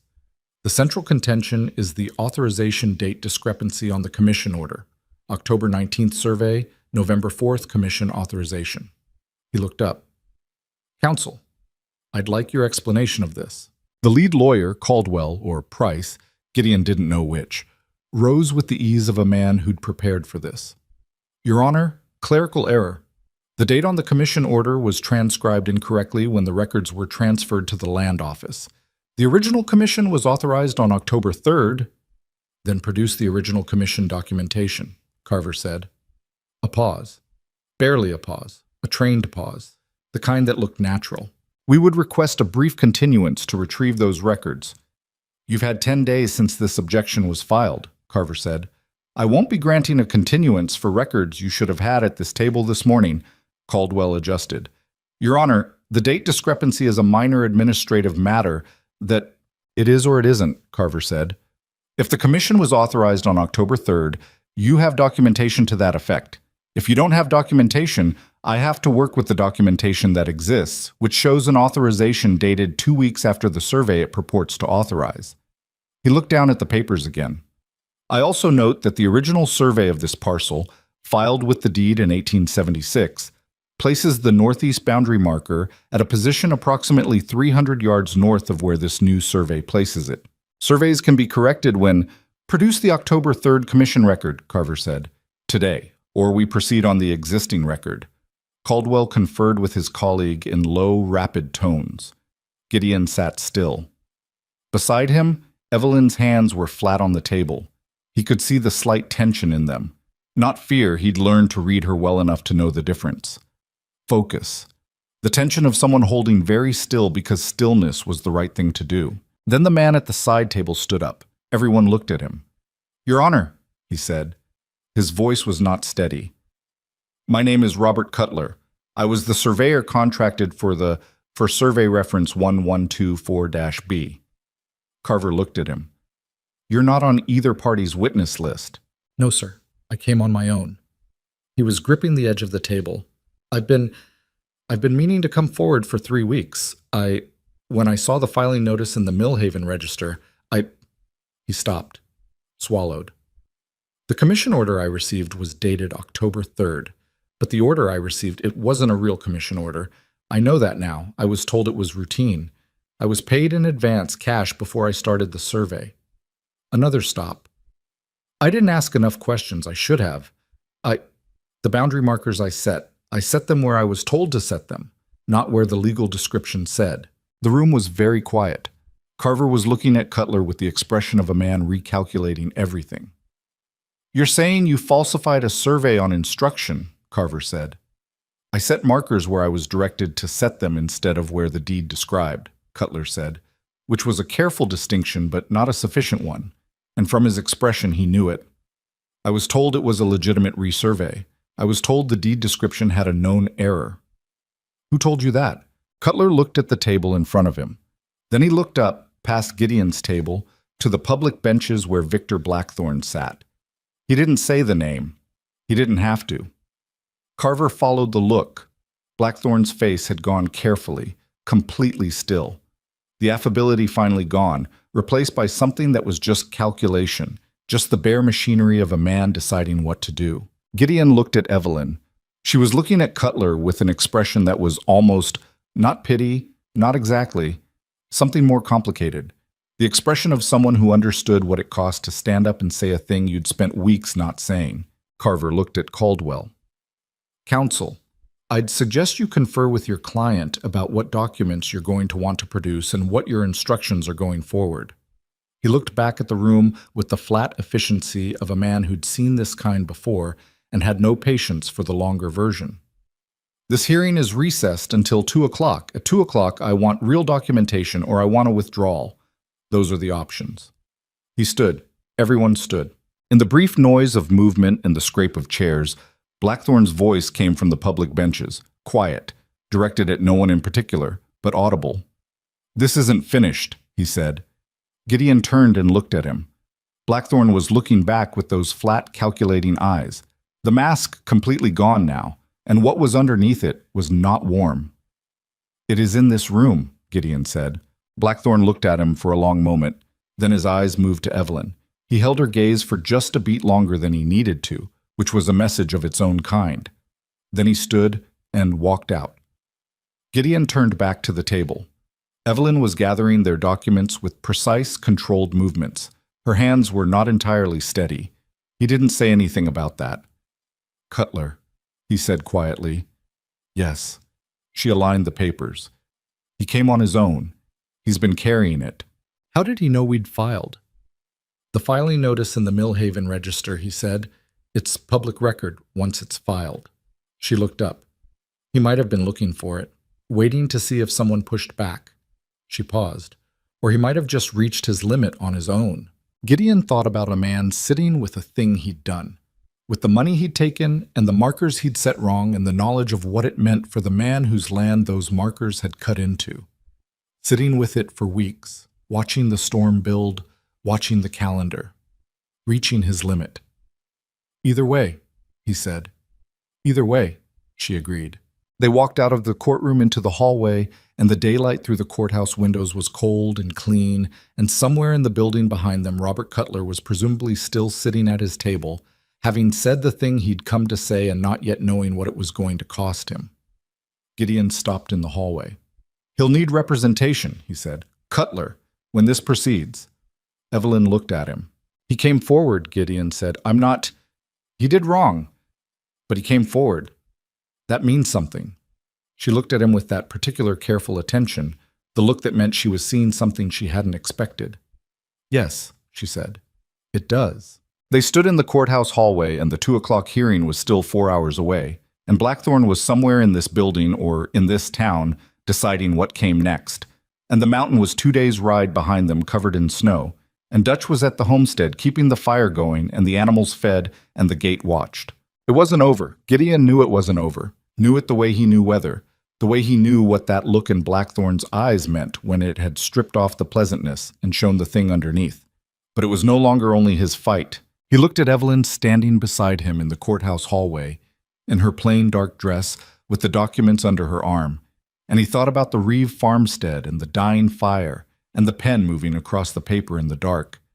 And he thought about a woman with one bag and a bruise fading from her cheek who had arrived on his mountain and quietly, without asking permission, made herself essential to every hard thing he now faced. "You should eat something," she said, practical as always, already moving toward the door. "We have 4 hours." He followed her out into the cold Millhaven morning. They ate at a small restaurant 2 blocks from the courthouse, a narrow room with 4 tables, and a woman behind the counter who brought them soup without being asked, apparently reading the look of people who'd been in court proceedings and needed something warm more than they needed a menu. Gideon ate without tasting it. His mind was running the same loop it ran when something was nearly settled, but not settled. The inventory of what could still go wrong, the weak points, the things he couldn't control. Blackthorn's lawyers were somewhere in this town right now, and the question was whether they were preparing a withdrawal or preparing something else. Evelyn ate methodically, her eyes on the table in front of her, somewhere inside her own version of the same calculation. "Cutler will need a lawyer," Gideon said again. It had been sitting with him since the hallway. She looked up. "I know, I've been thinking about that. Can you—" He stopped. He'd been about to ask if she could represent him, which was a different conversation than the one they'd been having, a different acknowledgement of what she was. She read it anyway. "I'm not a lawyer," she said. I can't represent anyone officially, but I can help him understand what he's facing and what his options are." She paused. "If he wants that." He came forward in a room full of people who had reason to make his life difficult, Gideon said. "He probably wants whatever help is available." She nodded once, the settled nod she gave when she'd decided something. After 2 o'clock. They finished eating. The woman behind the counter refilled their coffee without asking. Outside, the Millhaven street moved past the window. A normal December afternoon, people going about normal business, none of them knowing or caring what was happening 4 blocks away in a low-ceilinged courtroom. Gideon looked at Evelyn across the table and thought about all the things that had been said in the last 8 days, and all the things that hadn't been. And the distance between those 2 categories felt both very large and, for the first time, not permanent. "After," he said. She looked at him. She knew what he meant. He'd said it in the boarding house, "Tell me after." And something in her face shifted just slightly, the way a door shifts when someone puts their hand on the knob without opening it yet. "After," she agreed. They were back at the courthouse at 1:45. Bryce was at his counter with an expression that suggested the morning had been eventful in the inner offices. He looked at them, looked at the clock, and said, "Judge Carver wants to see both parties in chambers before the hearing resumes." Gideon and Evelyn exchanged a look. Gideon followed Bryce through the inner door. Carver's chambers were a small room behind the courtroom, books on every surface, a window overlooking the alley behind the building where someone had left a broken wagon wheel propped against the wall. Carver was at his desk. Across from him sat Caldwell. 1 lawyer, not 2, which was itself a data point. Blackthorn was not present. Carver looked at Gideon, then at Evelyn, then back to his desk. Caldwell has brought me a proposal, Carver said. I want you to hear it in this room rather than in open proceedings, because depending on your response, it affects what happens at 2 o'clock. Gideon sat. Evelyn sat beside him. Caldwell had the look of a man who'd spent 4 hours receiving instructions he didn't entirely agree with. He set a document on Carver's desk. My client is prepared to withdraw the survey certification application, he said, in exchange for a confidential settlement that includes a payment to Mr. Voss for— No, Gideon said. Caldwell stopped. I'll hear the full terms, Carver said, with a glance at Gideon that said let him finish. In exchange for a payment to Mr. Voss for reasonable legal costs incurred, and a mutual agreement not to pursue further action on either side. Caldwell's voice was professionally flat. The survey is withdrawn. Mr. Voss retains his parcel without encumbrance. The matter ends here. The room was quiet. Gideon looked at Carver. And Cutler? Caldwell shifted. Mr. Cutler's situation is between him and whatever relevant authorities. Cutler came forward in open court and implicated your client in a land fraud scheme, Evelyn said. Her voice was level. A settlement that buries the certification issue doesn't address the underlying conduct. The falsified authorization document is still in the Harlan Creek Land Office files. Commissioner Pelham's signature is on it. Caldwell looked at her. Mrs. A confidential settlement protects your client from civil liability on this specific claim, she continued. It does not protect him from a criminal referral regarding the falsified commission order, which is a separate matter and not within Mr. Voss's power to resolve, even if he wanted to. Silence. Carver was looking at Evelyn with the same recalibrating expression Bryce had given her 2 days ago, a man revising an assumption mid-conversation. She's right, Carver said to Caldwell. The falsification issue goes beyond this proceeding. I have an obligation to refer it regardless of what the parties agree. Caldwell's jaw worked. He was clearly receiving from some internal channel the communications of a man whose client had not fully prepared him for this contingency. Then what does Mr. Voss want? Caldwell said finally, directing the question at Gideon with the slightly desperate energy of a man trying to get back to solid ground. Gideon thought about it.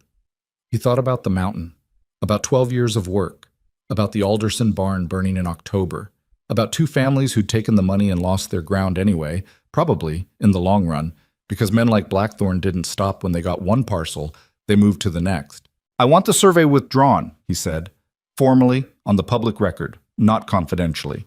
I want the falsified commission order flagged for review by the territorial attorney, and I want Blackthorne's application for the railroad right-of-way through my northeast section denied permanently. Caldwell stared at him. The right-of-way denial isn't within the scope of this. It is if your client withdraws the survey and acknowledges the boundary markers as originally filed, Evelyn said. Without the falsified boundary, there's no viable route through the northeast section for the railroad grade. The geography doesn't support it. A withdrawal with acknowledgement of the original markers effectively resolves the right-of-way. Caldwell looked at Carver. Carver looked at Carver's window. I'll give you 30 minutes to consult with your client, Carver said. The 30 minutes became 50. Gideon and Evelyn waited in the hallway on a wooden bench, and the courthouse settled into the particular quiet of a building, waiting for something to be decided. Evelyn had her hands in her lap. Gideon sat with his forearms on his knees, looking at the floor.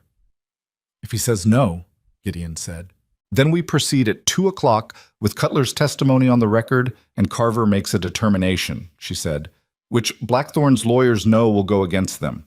They're not in this room trying to settle because they think they're winning. He said it wasn't finished. He meant outside the courtroom.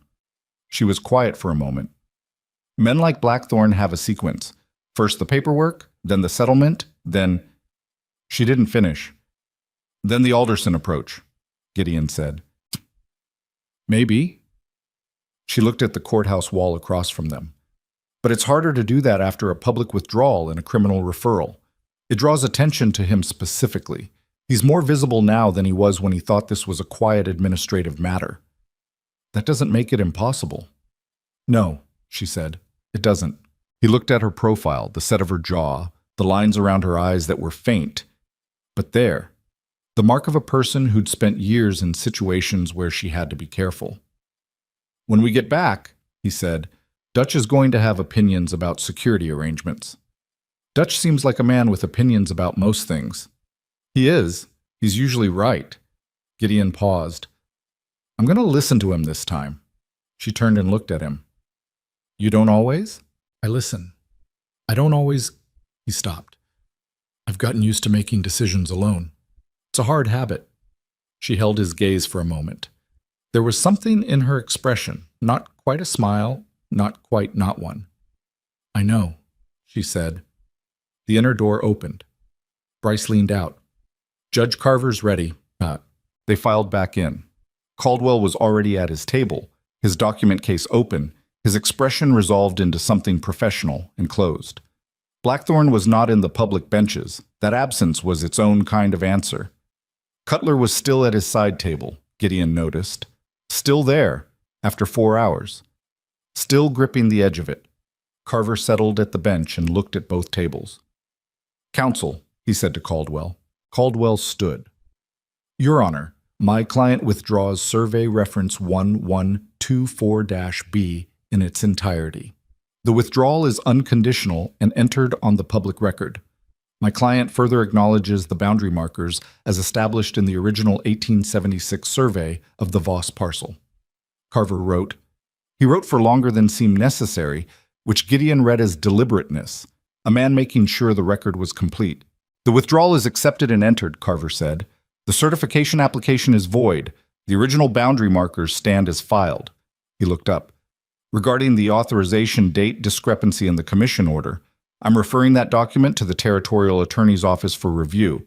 That referral is not contingent on today's settlement and is not subject to any private agreement between the parties. He looked at Caldwell. Your client is free to obtain separate counsel regarding that matter. Caldwell nodded. He was already closing his document case. Mr. Cutler, Carver said. Cutler looked up with the expression of a man who'd been waiting for the floor to fall through. Your voluntary testimony today is noted in the record, Carver said. I'd strongly suggest you obtain legal representation before the attorney's office contacts you, which they will. A pause. Coming forward voluntarily is relevant to how these things proceed. It doesn't make them go away, but it's relevant. Cutler nodded. His face had gone through several things in rapid succession and settled on something that looked, exhaustedly, like relief. Carver gathered his papers and stood. Everyone stood. And that was it. No fanfare, no dramatic pronouncement, just a judge leaving a room and a clerk filing papers, and the sound of Caldwell's footsteps on the wooden floor going toward the door without looking back. Gideon sat for a moment after everyone else had moved. The mountain was still there, still his. The boundary markers were where they'd always been, where he'd stood 100 times at the northeast edge and looked at the pass through the ridgeline and known it was the best piece of ground in the valley. It was still that. It would still be that tomorrow and next year and 20 years from now, if he held it. Evelyn was standing beside the table, documents gathered, and she was looking at him with an expression he hadn't seen on her before, open, unguarded in a way that her face rarely allowed. Something that might have been, if he had to put a name to it, the look of a person who is somewhere they didn't fully expect to be and finds it better than they'd calculated. He stood up. It's done, he said. It's done, she said. They stood there in the emptying courtroom, and neither of them did anything dramatic because they were not dramatic people. They were people who had learned that life asked for steadiness more than it asked for ceremony. But something passed between them in that room that both of them felt, and neither of them deflected, and it settled into the space between them like something that intended to stay. They found Cutler in the hallway.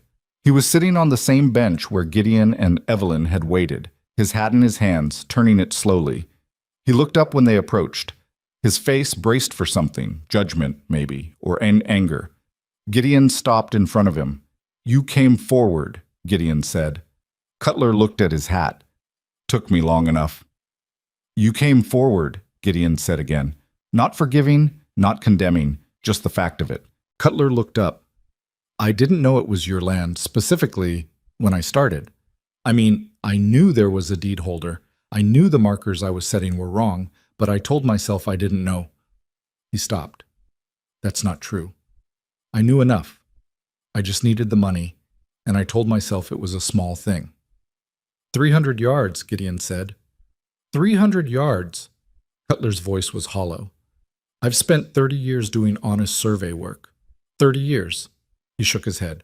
One job. One. You'll need a lawyer, Evelyn said. Not harsh. Practical. The same voice she used for things that needed doing. Before the territorial attorney's office contacts you, if you cooperate fully and you can document what you were told and by whom, that's relevant to how the proceeding goes. Cutler looked at her. The same recalibrating look everyone gave her, the adjustment between expectation and reality. I have everything, he said. The original instruction letter, the cash receipt. I kept it. I don't know why, I kept it. He swallowed. It has Blackthorn's company letterhead.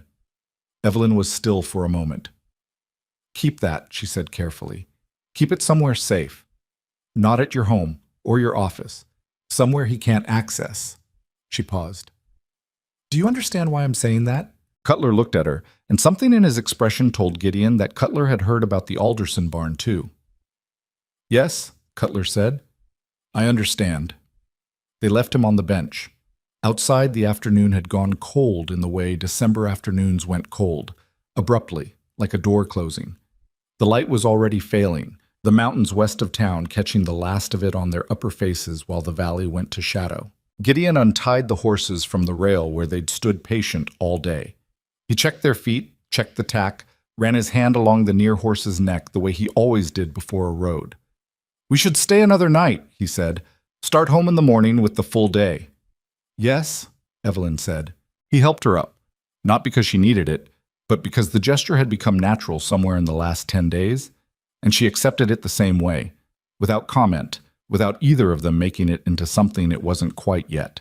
They rode to the boarding house through the dimming streets, and the proprietor with the ink-stained fingers gave them the same rooms without being asked, and at dinner in the small front room she brought them food and left them alone, and they sat across from each other with the day behind them and the road home in front of them, and both of them arrived, finally, at the thing they'd agreed to say after. It was Gideon who started it, which surprised him.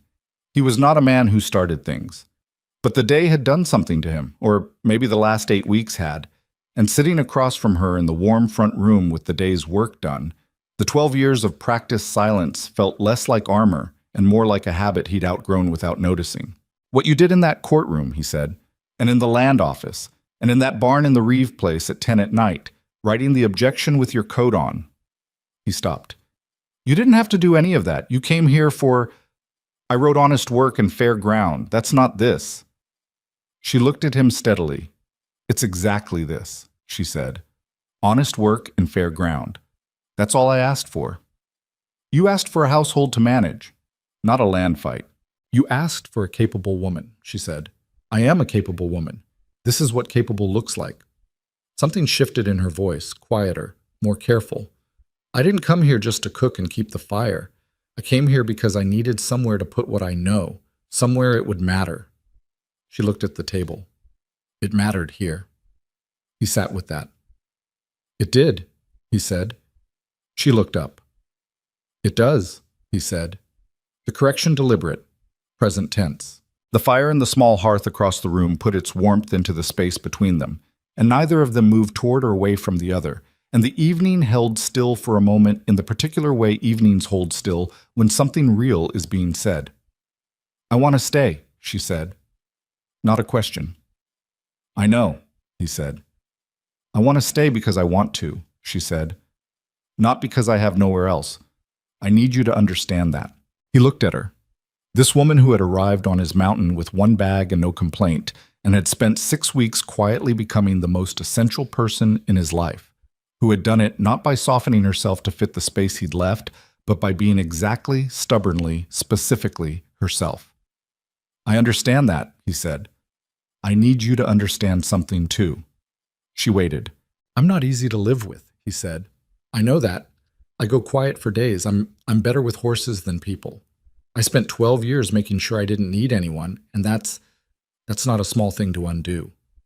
I know, she said. I've been living with you for 6 weeks. Right, so you know. I know, she said again, with a tone that meant, and I'm still here. He looked at her hands on the table. the ink stain on her right forefinger from the hours of writing, the roughened knuckles from 6 weeks of homestead work, the particular competence in the way they rested. It would be a real marriage, he said, not just an arrangement. She held his gaze for a long, careful moment. Yes, she said. It would have to be. Then that's what it is, he said. No ceremony, no speeches, just two people who had looked at each other clearly without prettying it up and decided that what they saw was worth the work. Outside, the Millhaven night had settled completely over the valley, and somewhere beyond the mountains the road home wound up through the pass toward the cabin and the barn and the gray mare and Dutch's cold fire and the garden ground below the south-facing slope that would need turning come March. Gideon looked at her across the table. "Get some sleep," he said. "The road tomorrow is long." "I know the road," she said. She did. That was the thing. She knew the road now, the way she knew the axle and the survey date and the authorization code and the name of every animal in the barn. She'd learned it because that was what she did. She learned the things that mattered and held on to them. He went to bed and lay in the dark, listening to the boarding house settle around him. And for the first time in 12 years, the silence felt like something other than punishment. It felt, quietly and improbably, like the beginning of something. The road home took longer than expected. Not because of weather, the pass held, cold but passable, the horses steady on the grade, but because somewhere in the last 8 days, the distance between Millhaven and the mountain had acquired a different weight. Gideon drove and didn't push the pace, and Evelyn sat beside him with her hands in her lap, and the valley opened up around them the way it always did, coming back from town, wider than you remembered, quieter, the mountains pressing close on both sides like something that had been waiting. Neither of them talked much. That had always been true between them, but the silence now was different in quality. Not the cautious silence of two strangers sharing a space, not the functional silence of people focused on work. Something settled. Something that had found its shape. They stopped once to water the horses at the creek crossing where the ice had thinned enough in the afternoon sun to break through. Evelyn climbed down and stood at the creek's edge while the horses drank, looking at the water moving black and quick under the shelf of ice at the bank. Gideon stood beside her. "Blackthorn won't just disappear," she said. Not anxious, just honest. She'd been honest about hard things from the beginning, and he didn't expect that to stop. "No," he said. "The attorney's office will move slow. These things always move slow. He'll have lawyers managing it for months, maybe longer." "I know." "He might still come at the mountain another way. Not documentation, something else. Dutch has 3 brothers in the valley," Gideon said. "And the Aldersons, after their barn, have been talking to every neighbor within 20 miles. Blackthorn's name is not popular in this part of Montana right now." He looked at the water. "He'll find easier ground somewhere else. Men like him usually do, when the cost goes up." She looked at him. "You believe that?" He considered it honestly, the way she'd always asked him to consider things. "I think he's a man who calculates," he said. "He calculated that I was alone and isolated and didn't know what he was doing until it was done. All 3 of those calculations are wrong now. He'll recalculate." A pause. "That doesn't mean he's gone. It means he's a different kind of problem, a smaller one." She looked back at the water for a moment. Then she nodded, the settled nod. They got back on the buckboard and drove the last miles home. Dutch was at the cabin when they arrived, which Gideon had expected. What he hadn't expected was Dutch sitting at the kitchen table with a pot of coffee already made, looking at them when they came through the door with an expression of such unconcealed relief that it was almost embarrassing. "Well," Dutch said. He looked at their faces. "Well," he said again, differently. "The survey is withdrawn," Gideon said, publicly, on record. Carver referred the falsification to the territorial attorney. Dutch set down his coffee. He looked at Evelyn. "You did this," he said. Not a question. "We did it," Evelyn said. Dutch looked at Gideon. Gideon looked back at him with an expression that said, "Don't." Dutch, for once in 11 years, listened. He picked up his coffee, drank it, and said, "The gray mare's been asking for you," to Evelyn. "Goes to the stall door every morning around the time you'd usually come out." Something crossed Evelyn's face, quick and real, the expression she got when something caught her off guard by being kind. I'll go see her, she said, and went back out. And Dutch waited until the door closed. Then he looked at Gideon with 11 years of friendship and approximately no restraint. Real marriage, he said. Yes, Gideon said. Dutch's face broke into that enormous grin. He opened his mouth. Don't, Gideon said. Dutch closed his mouth. The grin stayed. He stood up, picked up his coat from the chair, and put it on with the elaborate casualness of a man exercising heroic self-control. I'll come back Saturday, he said. For dinner. Fine, Gideon said. I'll bring the Marin apple brandy. Bring 2 bottles, Gideon said. And invite the Aldersons. Dutch stopped at the door and looked back. Something genuine moved through the grin, something that was just warmth. Just the plain warmth of a man who'd watched his friend survive 12 hard years and was glad to see what came after. Gideon, he said. Dutch. Good, Dutch said, and went out. January settled over the mountain with its full weight. The cold that came in the last week of the month was serious. Not dangerous if you were prepared and they were prepared, but serious in the way that asked something of you every single day. The kind of cold that got into the walls of the cabin at 3 in the morning and woke you with the sound of the timber contracting. The kind that made the horse's water freeze in the time it took to carry it from the well to the barn. They worked through it the way they worked through everything, together, without ceremony, without making it harder than it was by adding words to it that it didn't need. Gideon split the wood. Evelyn kept the fire. He handled the animals. She kept the food stores cataloged and stretched. In the evenings, they sat by the fire and she worked on the garden ledger, expanded now, revised for spring, annotated with notes from Gideon about soil and drainage and which sections held frost longest. And he worked on whatever needed repairing because there was always something that needed repairing. They argued twice that month. Real arguments, not the surface friction of people still being polite. The first was about the northeast fence line. Gideon wanted to reinforce it before spring. Evelyn thought the materials would be better spent on the root cellar's failing east wall, which she'd been monitoring and which she believed was more urgent. The argument had the particular shape of 2 people who were both right about different aspects of the same problem, and it went on for 2 days before Gideon looked at the east wall himself, really looked at it, and said, "You're right about the timeline," which cost him something, and he knew she knew it cost him something, and she didn't make anything of that, just said, "We can do the fence in April," which was also right. The second argument was harder. It was about Margaret, not directly. It didn't start that way. It started with something small. Gideon going quiet for 3 days in the way he sometimes went quiet, disappearing into himself in the manner she'd observed since the beginning, the deep withdrawal that had nothing to do with her and everything to do with whatever country existed inside him that he hadn't yet found a way to map for anyone else. She'd lived with it for 2 months by then. She'd given it room. But on the 3rd day, she'd said quietly at breakfast, "I need you to tell me when you go there. Not what it is, just that you're there and you'll come back." He'd looked at her. "I need to know," she said, "that this is different from before. That I'm not going to look up in 6 months and find that nothing I do reaches you." It landed hard because she'd aimed it carefully. Not cruel, but precise. The truth delivered the way she delivered most truths. Flat, direct, without the softening that would have made it easier to dismiss. He'd sat with it for long enough that she'd started to get up from the table. "Margaret left in the 3rd winter," he said. She stopped. "She left because I didn't know how to—" He stopped. Started again. "I kept thinking if I just worked harder, if the homestead was more secure, if there was less to worry about, then she'd be—" He looked at the table.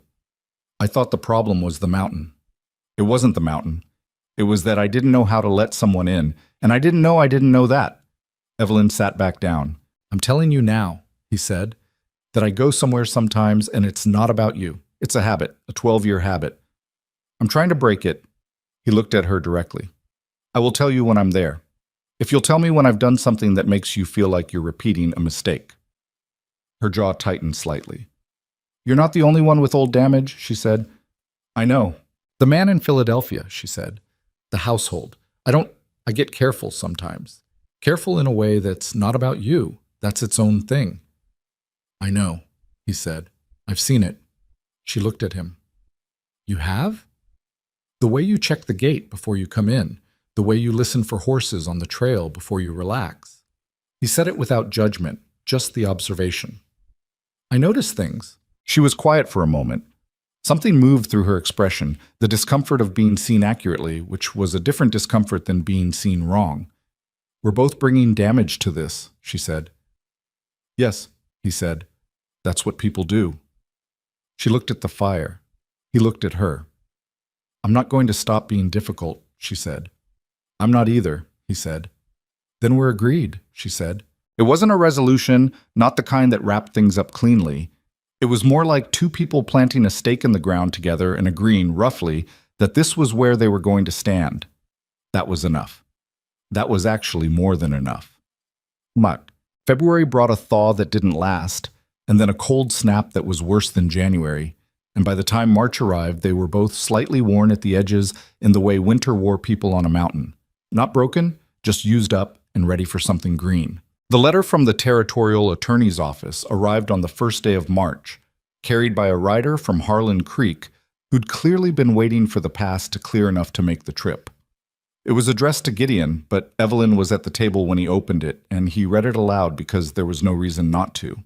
Victor Blackthorne had been formally charged with fraud and falsification of official documentation under territorial law.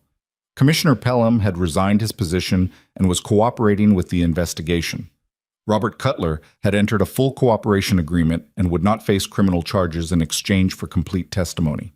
The Blackthorne land holdings in the South Valley, parcels acquired over the last 18 months, including the 2 homesteads whose families had sold, were under review pending the outcome of the criminal proceeding. Gideon folded the letter. He sat with it for a moment. Not triumph. It wasn't that clean. 2 families had still sold their ground. Pelham had gone along with it until he was frightened enough to stop. Cutler had set false markers for money and only corrected it when it was already done. None of that was erased by a formal charge. The world didn't work that way. Things happened, and then they kept having happened, and the most you could say was that the forward motion of a bad thing had been stopped. But the forward motion had been stopped. The Alderson families, Evelyn said. If the acquired parcels are under review, it won't give them their land back automatically, Gideon said. But it opens the question. If the acquisitions were tied to the fraud scheme, if Blackthorne used the same methods. He looked at the letter. They should know about this. Yes, she said. They should. He looked at her across the table.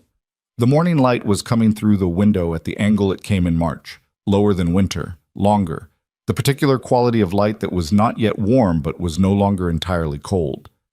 We should go to them, he said. She met his eyes. We should, she agreed. He noticed the we again, the way he'd noticed it in the barn in November. It had stopped being remarkable. That was its own kind of remarkable. How quickly something went from unfamiliar to simply true. Spring came to the mountain in the way spring always came, not all at once, but in arguments. A warm week followed by a hard freeze, snow that melted and came back, the creek swelling with runoff.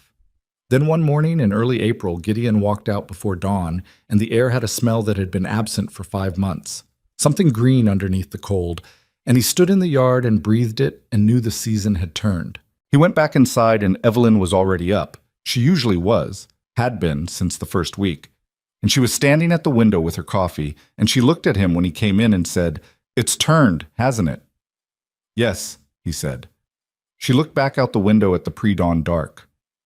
"I want to start on the south slope this week. Ground's still cold." "I know. I want to start turning it anyway. Get a feel for it." He poured coffee and stood beside her at the window. Outside, the darkness was beginning its slow separation from the mountain shapes, the first gray light finding the ridge lines. "I've been thinking," she said. About what this place could be." She held the coffee in both hands. "Dutch said the valley families have trouble getting produce in winter. The general store in Harlan Creek, half the shelves are empty by February. Everything has to come from the south by stage." She paused. "This elevation, this aspect, we could grow things that keep. Root vegetables, winter squash, dried herbs. With the root cellar expanded, we could supply Harlan Creek through winter, not just us. The valley." He looked at the window, at the ridge beginning to appear in the growing light. He thought about a garden he'd cleared 11 years ago and walked away from. About a woman who'd looked at the same ground and seen not the grief attached to it, but the soil underneath. "That's more than a kitchen garden," he said. "Yes," she said, "it is." He looked at her. There was a thing he'd understood somewhere in the last 4 months that he hadn't understood before, or hadn't been willing to understand, which was different. He'd built this mountain life as a fortress. Every decision, every piece of work, every year of rising before dawn and sleeping exhausted, he told himself it was strength, self-sufficiency, the dignity of needing no one. But there was a difference between strength and armor. He'd worn the armor so long he'd mistaken it for his own skin. And what Evelyn had done, not by pushing at it or asking him to remove it, but just by being present, by being real, by bringing her own damage and her own competence and her particular flat-voiced honesty into the same space he occupied, was show him the difference. Solitude wasn't strength. He'd been afraid. Afraid of watching someone leave again, afraid of the cost of letting someone matter, afraid of the specific vulnerability of a man who needs people and knows it. He'd made that fear into a philosophy, and the philosophy into a life, and for 12 years he'd called it a choice. It wasn't a choice. It was just fear, wearing a better coat. "The Valley Supply idea," he said. "We'd need to bring Dutch in. He knows everyone in the South Valley, and the Aldersons have good storage on their property, if things go the way the attorney's office is suggesting." "A cooperative arrangement," she said. "Something like that." She turned from the window and looked at him with those brown eyes that had never once given him the easy version of anything. "You're talking about community," she said. "You specifically." He knew what she meant. Gideon Voss, who had spent 12 years making sure the mountain kept the world at a workable distance, was talking about supply chains and cooperative arrangements and bringing the valley in. "I'm talking about it," he said. "What changed?"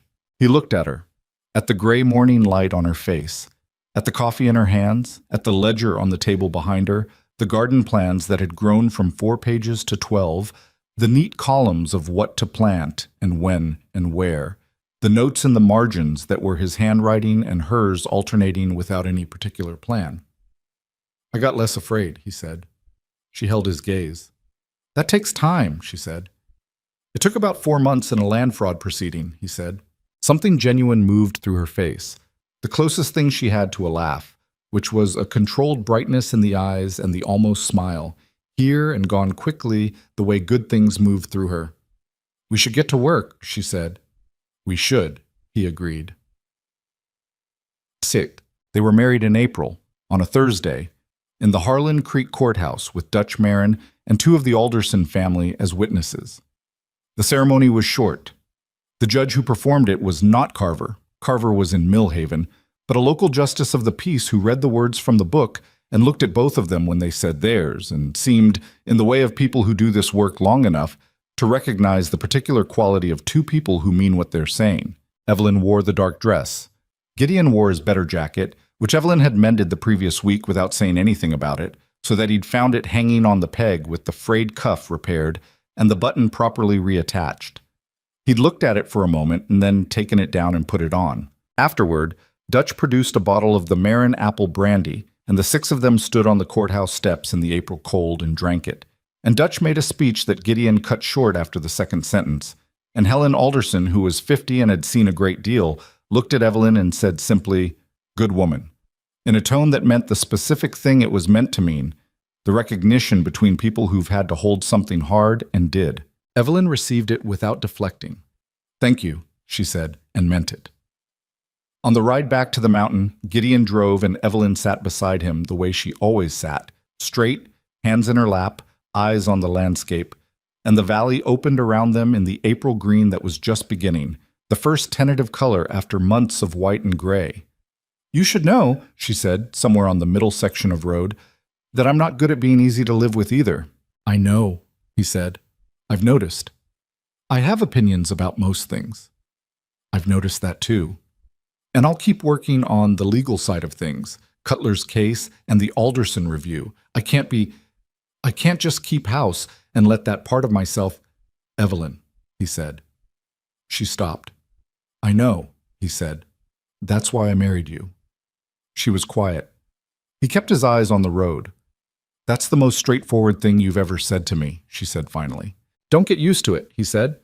She made the sound that wasn't quite a laugh, and he felt it in his chest the way he'd been feeling it for months. That small brightness, always unexpected, always real. The South Slope garden went in the third week of April. It was harder work than Evelyn had anticipated, and exactly as hard as Gideon had expected, which he didn't say. The soil had compacted over 11 years since he'd last turned it, and there were rocks that hadn't been rocks before, or rather rocks that the frost cycles had worked to the surface over a decade of winters. They spent 3 full days clearing and turning and amending before a single seed went in.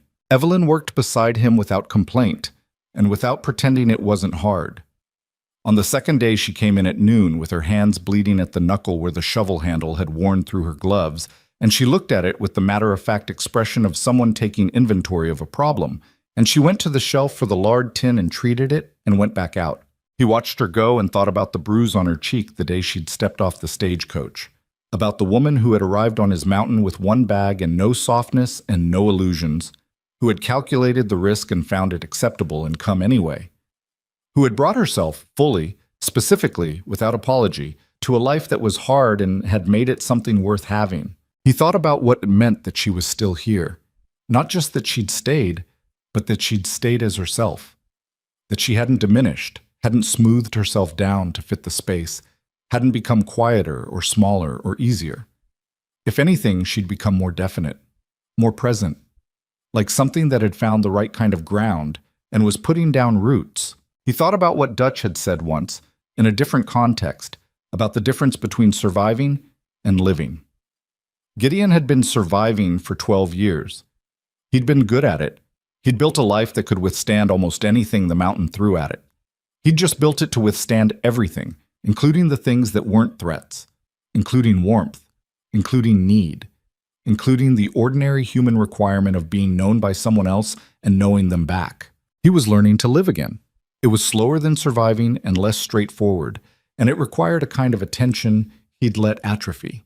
But it was real in a way that surviving, eventually, was not. On the third day of the garden work, in the late afternoon when the light was long and amber across the turned earth, Evelyn stopped and stood upright and looked at what they'd done. It was not beautiful.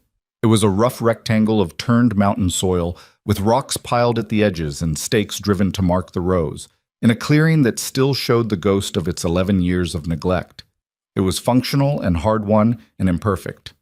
"It's good," she said. Not rhapsodic, just the true thing. He stood beside her.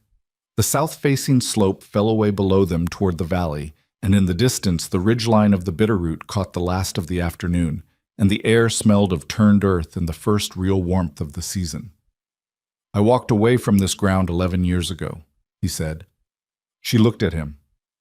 "I know," she said quietly. "I'm not walking away from it again." She looked back at the garden. The amber light was on her face, on the angular jaw, the steady eyes, the small lines of a person who had not had an easy life and had not been softened by that fact, only made more precise. "Neither am I," she said. They stood on the south slope as the light went and the valley went to shadow below them, and the mountain held them the way it had always held him, massive, indifferent, permanent. But it felt different now. The indifference felt different when you were not alone in it. The permanence felt different when you were building something that might outlast the season. He reached out and took her hand. Not a romantic gesture, or not only that, the gesture of a man who'd learned late and hard that this was what you did. You held on, to the ground, to the work, to the person standing next to you who had chosen, against reasonable odds, to be there. She held back. Her hand was rough from 3 days of digging, and cold, and entirely real. They stayed like that for a while as the light left the valley, and the stars came out over the Bitterroot one by one, the way they always came out, slowly at first, then all at once, the whole dark sky full of them. The territorial proceeding against Victor Blackthorne concluded 11 months later. He was found guilty on 4 counts of documentation fraud and 2 counts of fraudulent land acquisition. He was fined heavily and barred from conducting business in the territory. The parcels acquired through fraudulent means were ordered reviewed, and the Alderson family recovered their ground the following spring, not without difficulty, not without a fight, but they recovered it. Commissioner Pelham resigned permanently and left Harlan Creek. Robert Cutler gave full testimony, paid a civil fine, and went back to survey work in a different district, reportedly with considerable care about who he worked for. Dutch Marin came to dinner more often than was strictly necessary, and nobody objected. The South Slope garden produced its first real harvest that fall. Not a large one, not enough to supply the valley the way Evelyn had envisioned, but enough to prove the soil and the concept. The following year they put in twice the acreage and brought in the Aldersons as partners, and the year after that Harlan Creek's general store had a regular winter supplier for the first time in its history. Evelyn kept working on the legal side. Not officially still, because the territory did not license women to practice law, which was a fact she regarded with a flat, patient fury that she directed into careful, useful work rather than pointless anger. She helped 3 families in the Valley contest bad contracts. She helped Cutler draft a deposition that held up in a related proceeding. She wrote letters to the Territorial Assembly that nobody answered yet, but that existed in the record. Gideon still went quiet sometimes. He still rose before dawn and found his best thinking in the company of horses and manual work and the mountain's particular brand of silence. He still had days when the words didn't come, and the world felt very far away, and the only thing that reached him was the physical fact of work. But he came back now. He came back because there was someone to come back to, and because he'd learned, slowly, imperfectly, without anything like grace, that coming back was not weakness. It was the harder thing. Staying closed was easy. You just stayed still. Coming back required movement, required the admission that you'd gone somewhere, required you to reach toward the person who'd kept the fire going while you were gone and say, with something other than words, "I know you did. I noticed. Thank you." He got better at it. Not good. Better. There was a difference, and both of them understood the difference, and neither of them pretended it was more than it was. That was the thing about people who'd both been hurt in different ways by the same basic failure. The failure of being seen inaccurately, of being asked to be something other than what you were. When 2 people like that find each other, they tend not to romanticize. They tend to be very exact about what's real. They hold what's real carefully, and they don't dress it up, because they know, from experience, that the dressed-up version doesn't survive the first hard winter. What Gideon and Evelyn built on that mountain survived many winters. It was not a perfect life. There were hard years and harder arguments and seasons when the whole thing felt like it was held together with rope and stubbornness and not much else. There were things he never fully told her and things she never fully told him, because people are not books, and some rooms stay closed, and that's just the truth of it. But it was a real life, specific and imperfect and earned. The man who had faced every storm alone, who had built his isolation into a philosophy, and his philosophy into a kind of pride, learned in the end that the strongest thing he ever did was not survive the 12 winters alone. It was let someone in at the start of the 13th.